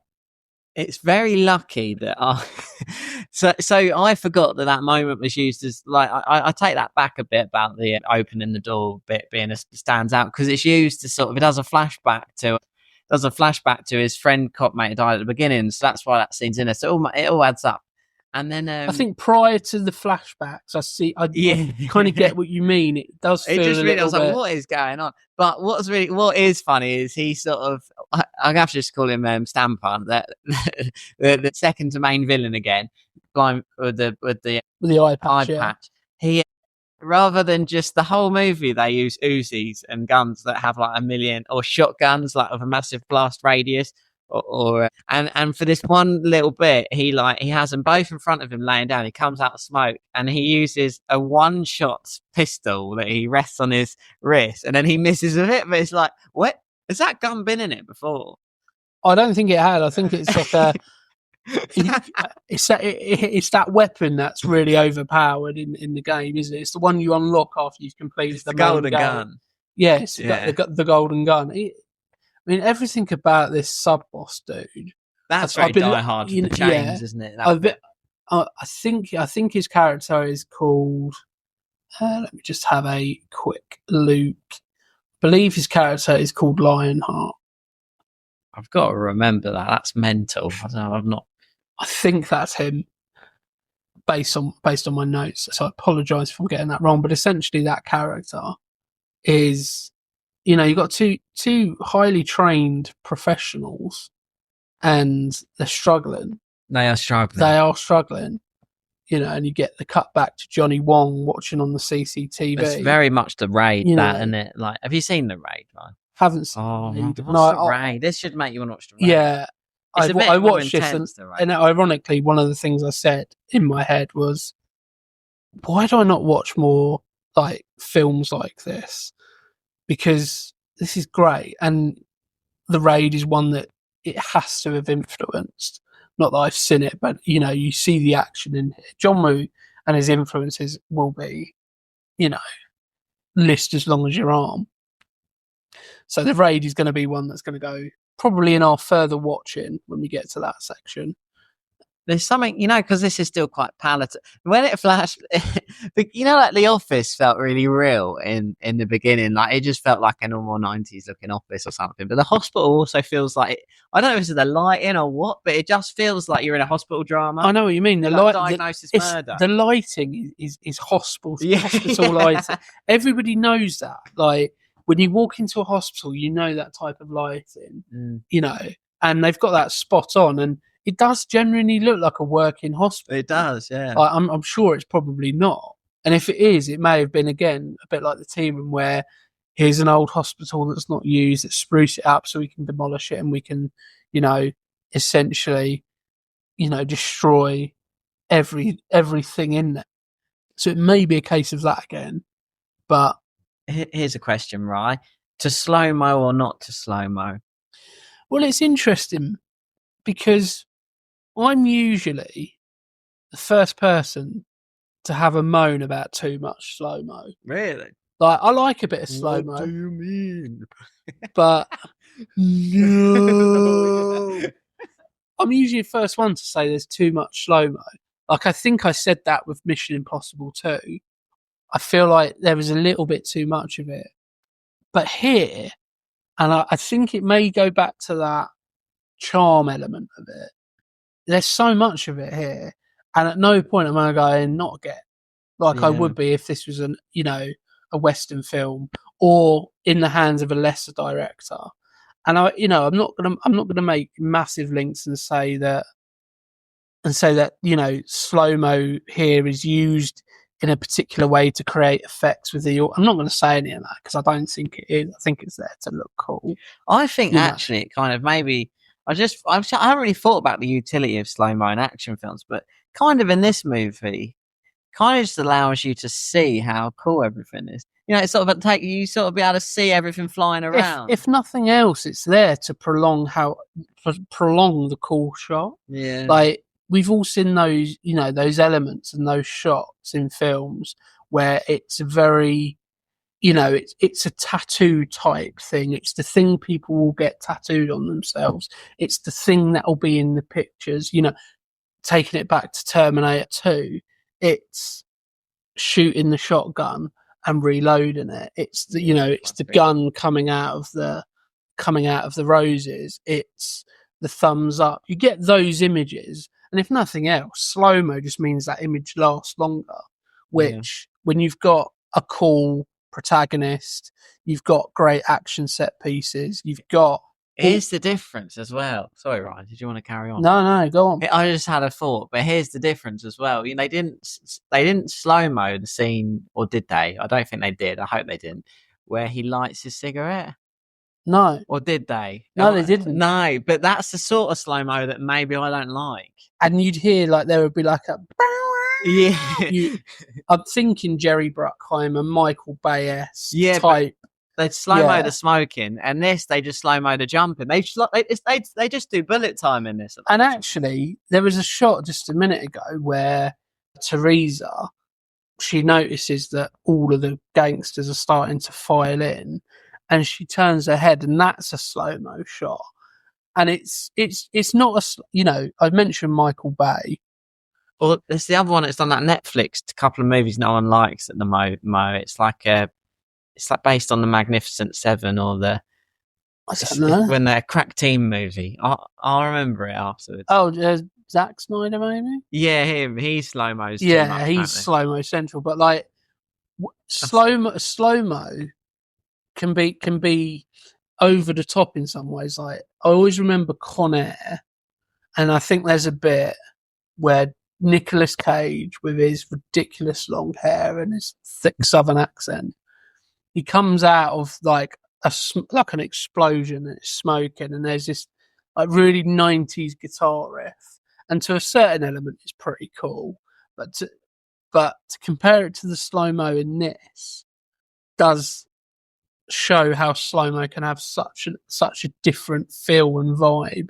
Keep saying that word, but it does just completely change, you know, an approach to something. It never feels annoying in this, and I don't know if it's because they're not slow mo and CGI, but that might be another reason. Everything. I mean, I think it is all practical effects anyway. But I think when CGI is like slow mo, maybe that's when it just gets really lame. Or like I don't know. Like it's like, you know, you kind of want to see all the sparks flying around in slow motion.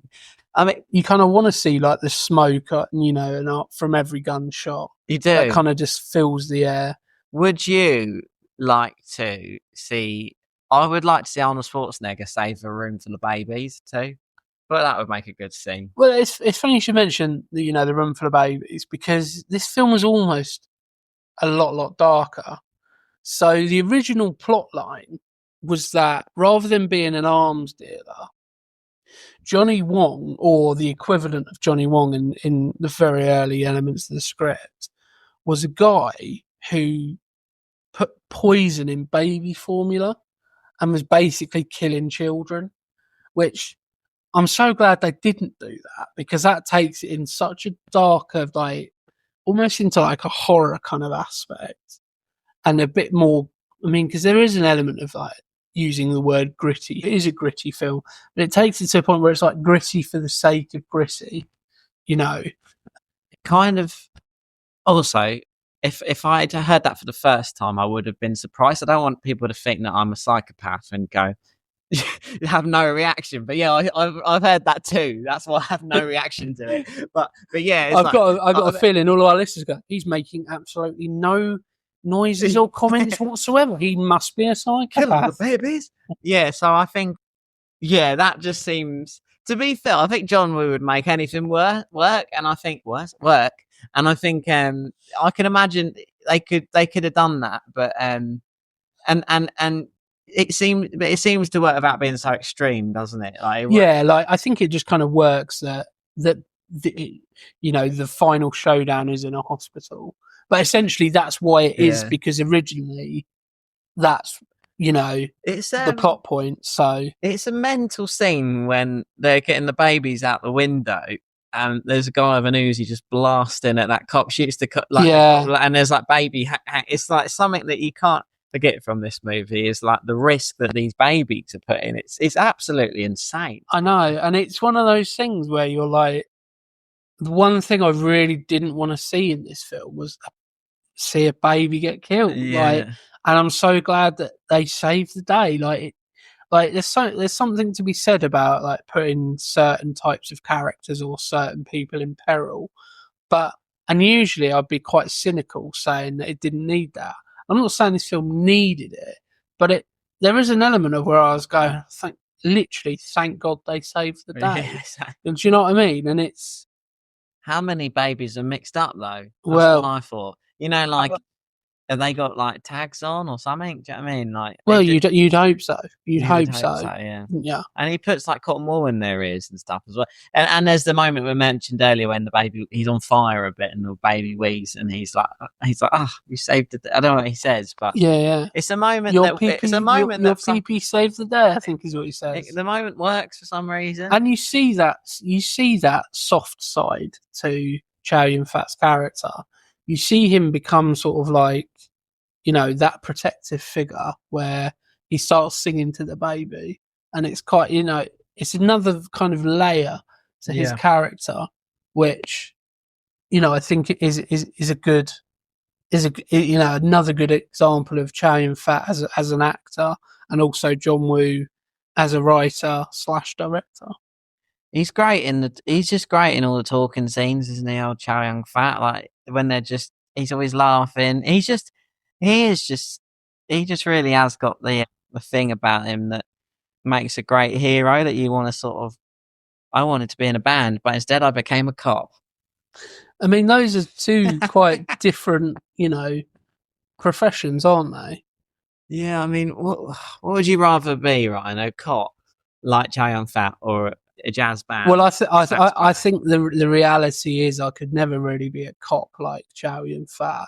And I'm not saying that I'm not saying I could be in a band and be a rock star or whatever.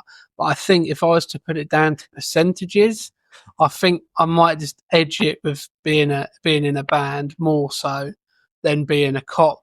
I mean, the scene where they come out of the morgue and they're sliding on the morgue.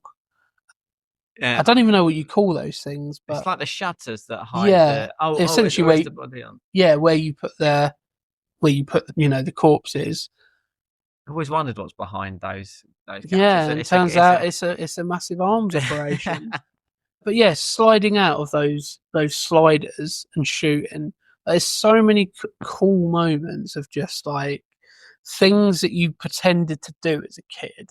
Yeah. Like if you were playing in the playground, playing like cowboys and Indians or cops and robbers or whatever it may be, everybody kind of imagined doing 90% of the shit you see in this film. He even does the Die Hard jumping out the thing with he does it on like a wire though, doesn't he? Like he jumps out the hospital with the baby at the end, which is like a bit of I think he does. Bruce Willis wrap the thing around him moment. Yeah. So we're getting close to, other than the tea room scene and essentially the majority of the hospital scene, we're coming up to, or just about to come up to, perhaps one of my favourite scenes. And it's a scene where they've all got you've got the police chief in the big room with all the patients, and you've got all the gangsters around them, and they hear that Alan and Tequila are going to be coming. They're going to be, they're going to walk in, and we're just coming up to that now. And they walk in, and Chow Yun-fat is being held hostage by a copper who's got the shotgun. And you think, oh no, they've got him. How is he going to get out of this one? He's done it. He's done so much up to this point. How is he going to be able to get out of another thing? And there's just that camera shot where, just at the point where you think it's all going to go wrong, I think even Johnny Wong says kill everyone or something to that effect. You get the little wink from Alan, and we find out that the cop who's holding him is Alan, and they send a signal to all of the police officers in the room to get everybody down. I think it's, again, great use of slow-mo. Sliding on his knees with a shotgun is pretty amazing. Like a Year 6 disco. There's another nod a little bit to Terminator 2, I think, because I do think that Tony Leung as Alan has a striking resemblance to Robert Patrick. Yeah, he does. It's mad. In that police officer's uniform. And there's even a bit later on where he gets like some metal like in his face from obviously all the sheer carnage and debris. And it makes him look like he's a Terminator. It's sort of how he holds himself as well. Like his posture seems like quite good, which is a bit like this. Essentially, what we're saying is that Tony Leung is a machine. Yeah, he's so cool. It's just another. If anybody who's listening to this episode is kind of trying to gauge how we feel about the film, there's one word that we can do to describe it, and that's cool. Everything about this film is cool, pretty much. There isn't a point in this film where you kind of feel invincible watching it in a way. Not that I'm suggesting that we could do what they could do, but I feel like it could have done a sequel. I wonder why that never happened. Yeah, absolutely could have done. I mean, there is a sequel to some extent. It's not in movie form. It's in video game form. So if you've ever heard of the game John Woo's Stranglehold, which was on the Xbox 360 and PS3. Did not know. Is it got the same character? It's Chow Yun-fat and John Woo are both in it. Wow. I think they're the only characters. And he plays Inspector Tequila Young. So it's the same character. And again, it's very much in that John Woo style. It's very much, from memory, it was a great game. Great bullet time and things like that in there. And some more repertoire of Chow Yun-fat. How do you... I mean, when they say the title of the movie in the film, it's a very good moment. Like, it really lands. It can be, but it can also be a terrible moment. Oh, no, because did you watch the whole movie in the dubbed version? Yeah. In the English version? No, I didn't. No, I watched about 20 minutes in the English version. Did you see that bit where they said the line, though? Or... I don't think I did. And I think I might have even missed it in here because I don't actually remember. Oh, yeah, but I just mean in this movie, when they say the title of the film, it's good. But I guess there are other examples when that happens. Yeah, there are so many examples of where it's forced and it's not. There are good examples and there are bad examples. Well, I suppose it's like anything in film. There are good examples of things happening and bad examples. But I feel like it's a real trend in modern films to the name of the film has to be said at some point.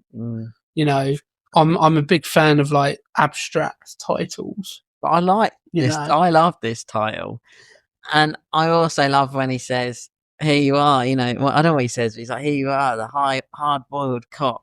It's just really cool. He's hard-boiled. There is a line that's in, and it's in after the tea room scene when the superintendent is like chewing out Chow Yun-fat, and I don't think it's in the Chinese version. I didn't notice it in the subtitles, but it is in the dubbed version. It's a great line. But it's delivered poorly. And the line is, give a man a gun and he's Superman. Give a man 2 guns and he's God. I think that's a great line. Is that in the Chinese version? I can't remember it being in the Chinese version. I think it was. I think I might have missed it. But I think that's a fantastic line. It totally sums up Chow Yun-fat. He's the dual wielding pistol guy, up until the hospital scene where he just walks around with a massive shotgun. Oh, this bit here, when just something really cool about this whole bit, isn't there, when they're in the corridors? Yeah, you really get a sense of like you're in there with them because of the way it's shot, where they're just following them. and it feels frenetic, it feels chaotic, it feels, you know, I think it's one of those shots where you may not necessarily notice that it's just one shot unless you know what you're looking for, but you will know that there's something about it. You will know there's something that makes it feel a little bit different.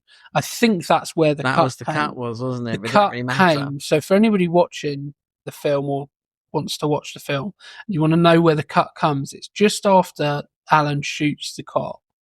There's a very, very, very quick cut where the shots are spliced together, but then it goes straight back into, they go into the lift, and it's still one shot, one take.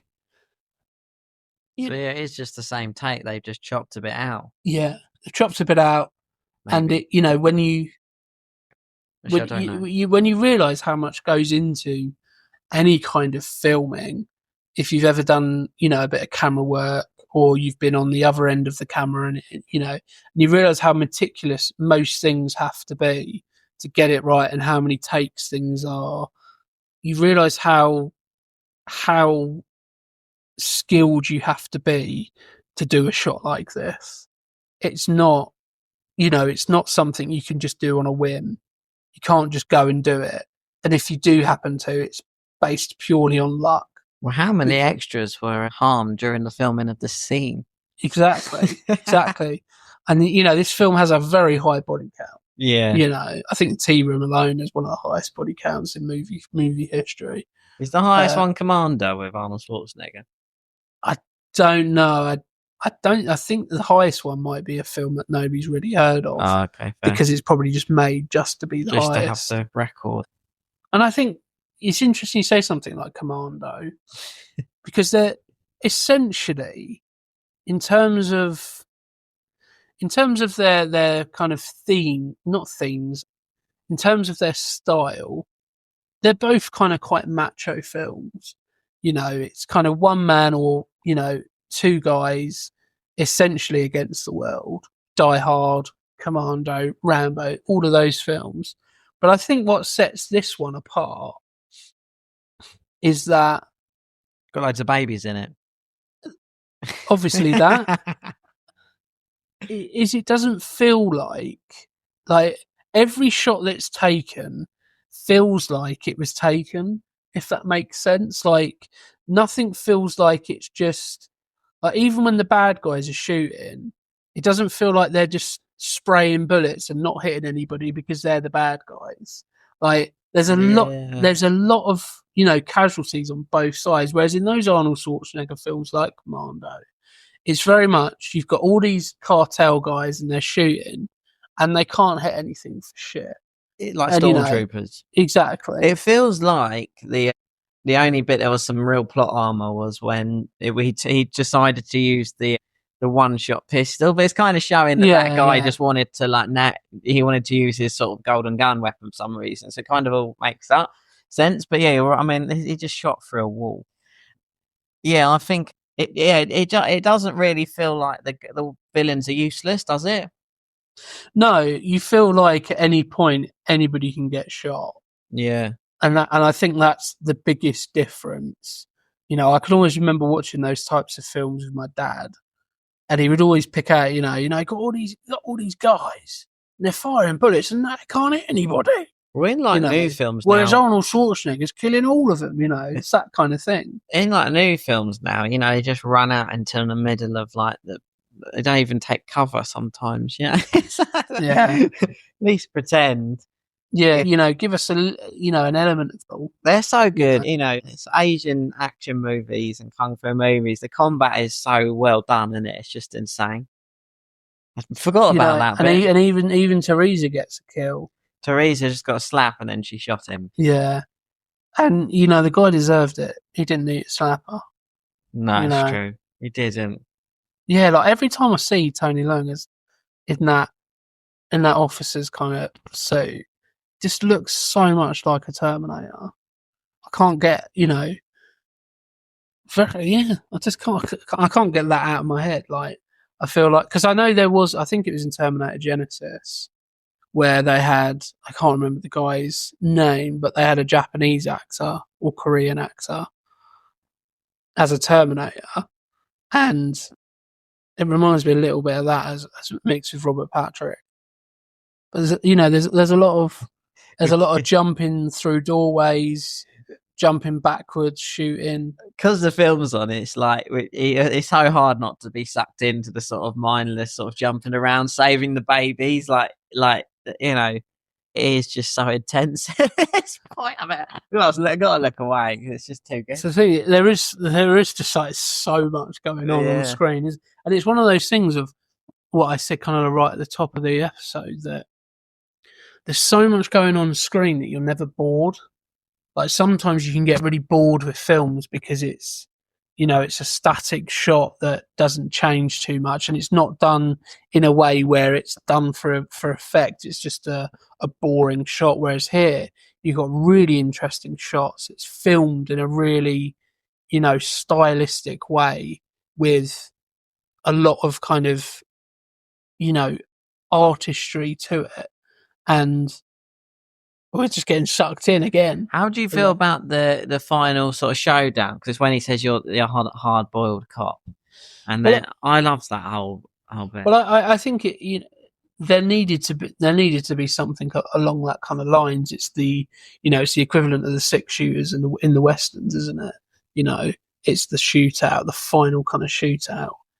And I when I was watching it, I was thinking, because I couldn't quite remember what happened, how is he going to get out of this? And he starts psyching himself up and doing this thing he done, like when he was shooting the pipe. Oh, it gets a bit dark, doesn't it? He makes him he makes Chow Yun-fat get on his knees. Yeah, and starts to like beg and he sort of tries to humiliate Chow Yun-fat, and adds another layer to the villain's character as well. Like, not only has he just gone and said to all of his henchmen, kill everybody, but now he's making a bit of a joke out of it by just humiliating Chow Yun-fat.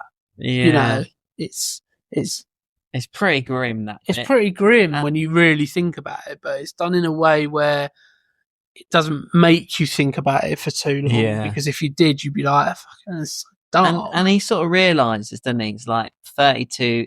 Because before he says, "Our police." I don't know what he says. Maybe like the police can't kill us. With their stupid 32 caliber pistols. Yeah, there's a 38. Yeah, there's a real sort of like. And then that's why he goes 32, and then he realizes. Is this what happens? I think he realizes that the Johnny Wong, that's his name. Yeah, Johnny Wong. Johnny Wong, yeah. I think he realizes that Johnny Wong has like a lower caliber pistol, so that's why then he just aims at himself and just shoots himself in the stomach. So I think that's what happens. I think so, yeah. Because he says 32 caliber or something just before, but that's kind of a cool moment. I guess they thought of everything, to be honest, in this movie. Oh, it's just on the final showdown with second. Oh, this is when it all goes it's the wrong. sub-boss scene. Sub-boss scene. So this is when the sub-boss actually gets frustrated with his main boss because a load of civilians are about to get killed. And for sort of no real reason. One's on crutches, one's on the chair. The eye patch is grim as well. It's just like a see-through plastic bit with a bit of elastic and just some bandage. Yeah, it's not a sophisticated. No, he's not had much time on his hands to get that sorted out. I thought at this point there was going to be like a fist fight. I thought they were going to have like a, but I don't think they do. No, because that's when Johnny Wong comes in and kills everybody. Yeah, I think that they're just about getting everybody out, and they're going to do that, and then Johnny Wong comes in and ruins everything. Yeah, So it would have happened. Yeah, there would have been that. There would have been a absolutely. And that realization on Lionheart's face, I believe, just that's his moment where he goes, "What's going on?" and he shoots the gun out of Johnny Wong's hand and stands up to him, and you're kind of like, okay, you kind of get on his side a little bit because you realize, there is some form of morality there. And then he gets absolutely wasted with, a brutal shotgun shell to the chest, which is he kind of probably deserves it a bit, doesn't he? 'Cause he's Yeah. a pretty bad guy as Yeah, well. absolutely. He hasn't vindicated himself totally, but there is an element where you go, just when you think this person could turn the corner, he gets shot. Yeah, but yeah, Ryan, I absolutely love this movie. Yeah, I'm so happy to watch it for the first time and just sit there and just enjoy the whole thing. It's very long and didn't really get And bored. well, actually, for a film that's like 2 hours 12 minutes, action film is quite long, and often by this point, you know, considering they've been in the hospital for for bloody ages. No, you're right, they have. yeah, I realise it sounds like I'm getting bored of the film. I'm not. Yeah, for about 40 minutes of the film, they're in the hospital. Yeah, that's mad. Which is crazy, and at no point was I going, "Oh God, I just want this to end now. I just want this to end now." But just getting onto the subject of Tequila, so a lot of his mannerisms, apparently, according to John Woo himself, came from an actual like Chinese cop who he interviewed before he made the film, who was apparently a jazz musician in his spare time, and I think that's where he got the idea for that drink. Like this is a drink that guy did. But I don't think it is a tequila slammer. No, you're, as you mentioned it earlier, he just slammed it. So I've never even seen a tequila slammer. So Just trying to find if I did make a note of. I don't think I have. So it had quite a prolonged shooting schedule, actually. So they only had like one take to do that continuous gun battle. And obviously it is one take, but what I mean is that they didn't have a chance to reshoot it. Whoa. So that's a lot of pressure going into, you know, what, a 4 or 5 minute scene. To get it right and know that you can't have any do-overs is that, you know, that's, you know, massively, you know, pressured kind of environment. And you can understand why there is that single cut in there, because without it, you know, they may have had to have lose that element, you know, or that scene altogether, or, you know, reshoot again, but like a month later once they've reset everything. I remember as well there'd been a load of explosions when he comes out of the hospital as well after jumping out. Yeah, because Johnny Wong throws the C4 down into the classic. Yeah, the classic kind of, if you're going to take me out, I'm going to take everybody with me, you know, that kind of thing. So in terms of further watching then, what's on your list if you've got anything? For me, I just think, you know, what I feel like, yeah, it's a cop film, but what really makes it stand out, obviously, John Woo, a lot of the actors and stuff, but I think just Crouching Tiger, Hidden Dragon, that's the one I love Chow Yun-fat in so much. And he, you know, I think he's a bit older in it, I assume. And yeah. Yeah, that was about 2002, I believe. Yeah, so he's got a bit more wisdom to his character in that. And I also love Redcliffe. I've got that. And I think there's 1 and 2, but I think the version I've got is just them smashed together. But yeah, I love, you know, because it's like, it's gaming as well. You know, there's Dynasty Warriors and all the Three Kingdoms type games. And Redcliffe, because sword fight, you know, slow mo in Bullet Time Slammer's good, but he also does it really good with like horses, and you know, he does that whole great bigger scale combat really well in that movie. Yeah, that kind of, you know, ancient epics type thing. And there's, you know, that to me, it's like that. Yeah, Redcliffe is just there's a really cool scene in it where a guy. It's a scene where one of the main characters goes out with this boat, and they basically fire a load of arrows at him, and he's on this boat. And there's just some really standout, really cool scenes, I think, in that movie. And I'd probably say watch The Raid, but that's a lot more. Watching The Raid, you're sort of in for it, because I feel like The Raid is.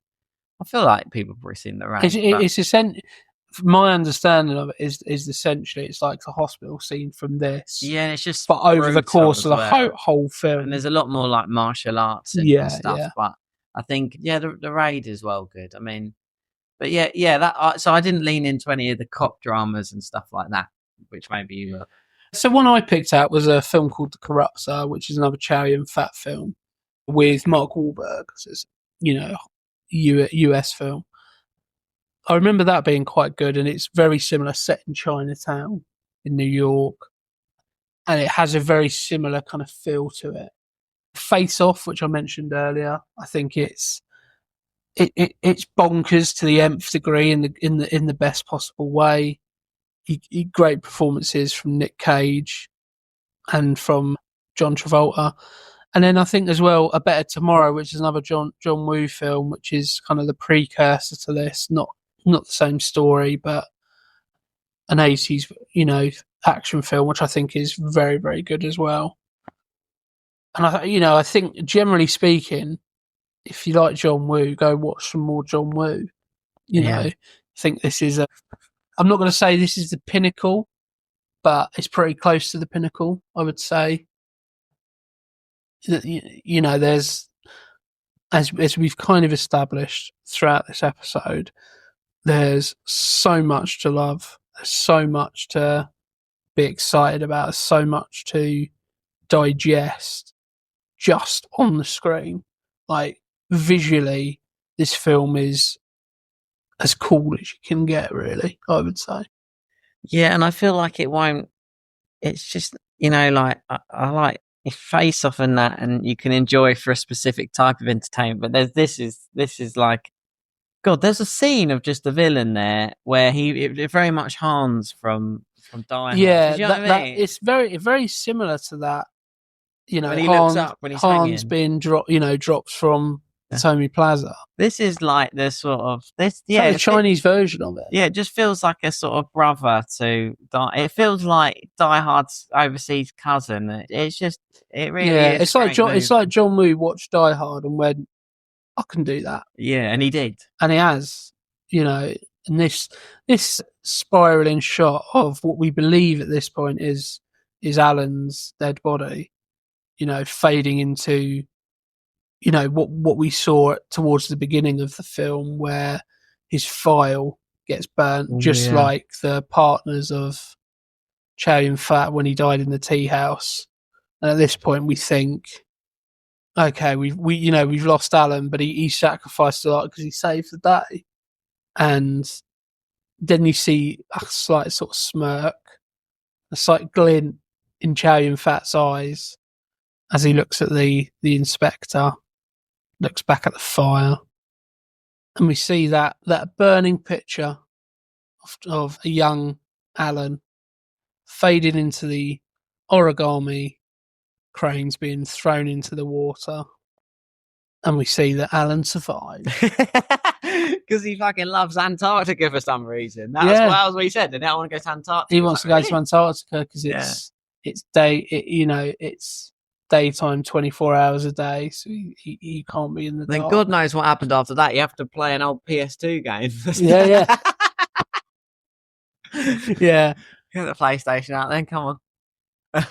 So in closing thoughts, I think give Hard Boiled give it a go, because it's such a good action movie. I think if you like those 80s Hollywood action movies, you're gonna like something about this. So by all means, I think, I picked it up on DVD for about £3-4, so I can't imagine it being too expensive, wherever you are in the world. If not, it's on YouTube, so it's not about an egg. It's not about an egg. No, it's about... At no point, I was really disappointed, at no point did I boil an egg. Oh no, what the hell? Not even in that... Because that would be something that would happen in an American version, wouldn't it? Well, there'd be that would be a character point of the hard-boiled cop. Yeah. He would have a hard-boiled egg at some point. He would. I think you're actually right. That. Yeah. And that would be the point where I go, really? Because it would annoy me, because it's so forced. And we've just come up with the end. So I think that's a good point to end the episode. You kind of done a watch along there, but yeah, we kind of done a little bit of the Bury Our Bones with cinema treatment, but with a bit of a watch along. So hopefully you've enjoyed that kind of element of of this kind of episode. And do let us know on social media, anywhere at Bury Our Bones with Cinema, on Instagram, on TikTok, Facebook, on X, or what I call Twitter, because X sounds weird. And let us know if you'd like us to do any more watch-alongs, because I think it's something that we've quite enjoyed doing, and hopefully you've enjoyed listening to it. And so I'm at yours this time, Ryan, because previously We're in a new recording space. But it's been nice. I might try and do this for another one. Come here and so let us know on social media what film you'd like us to do a watch along with, and we'll do a proper watch along so we can boot it up on the same systems together, so you can watch the film as we talk about the film, and we can do it like that. Sounds good, right? Cool. We'll book this in.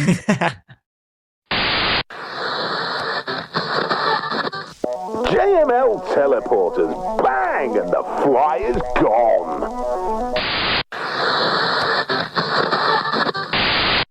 So unfortunately, it has come to that time in the episode where we have to say goodbye.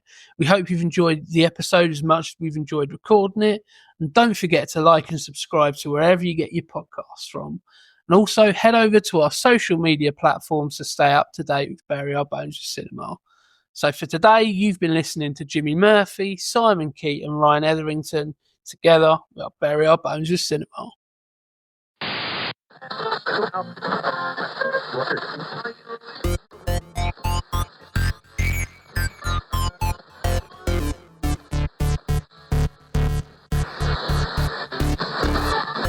And it will be a one-button job. Boom, boom, boom, boom, toom, toom, toom. I have a terrible tendency to just scroll about and like, if you're talking, when we're doing it, I still find it slightly distracting. It's a bit weird, but I think it's a bit weird, but I suppose... maybe if you listen to it back, see if it sounds... I was like, I'm going to have to stop it. You listen to it back,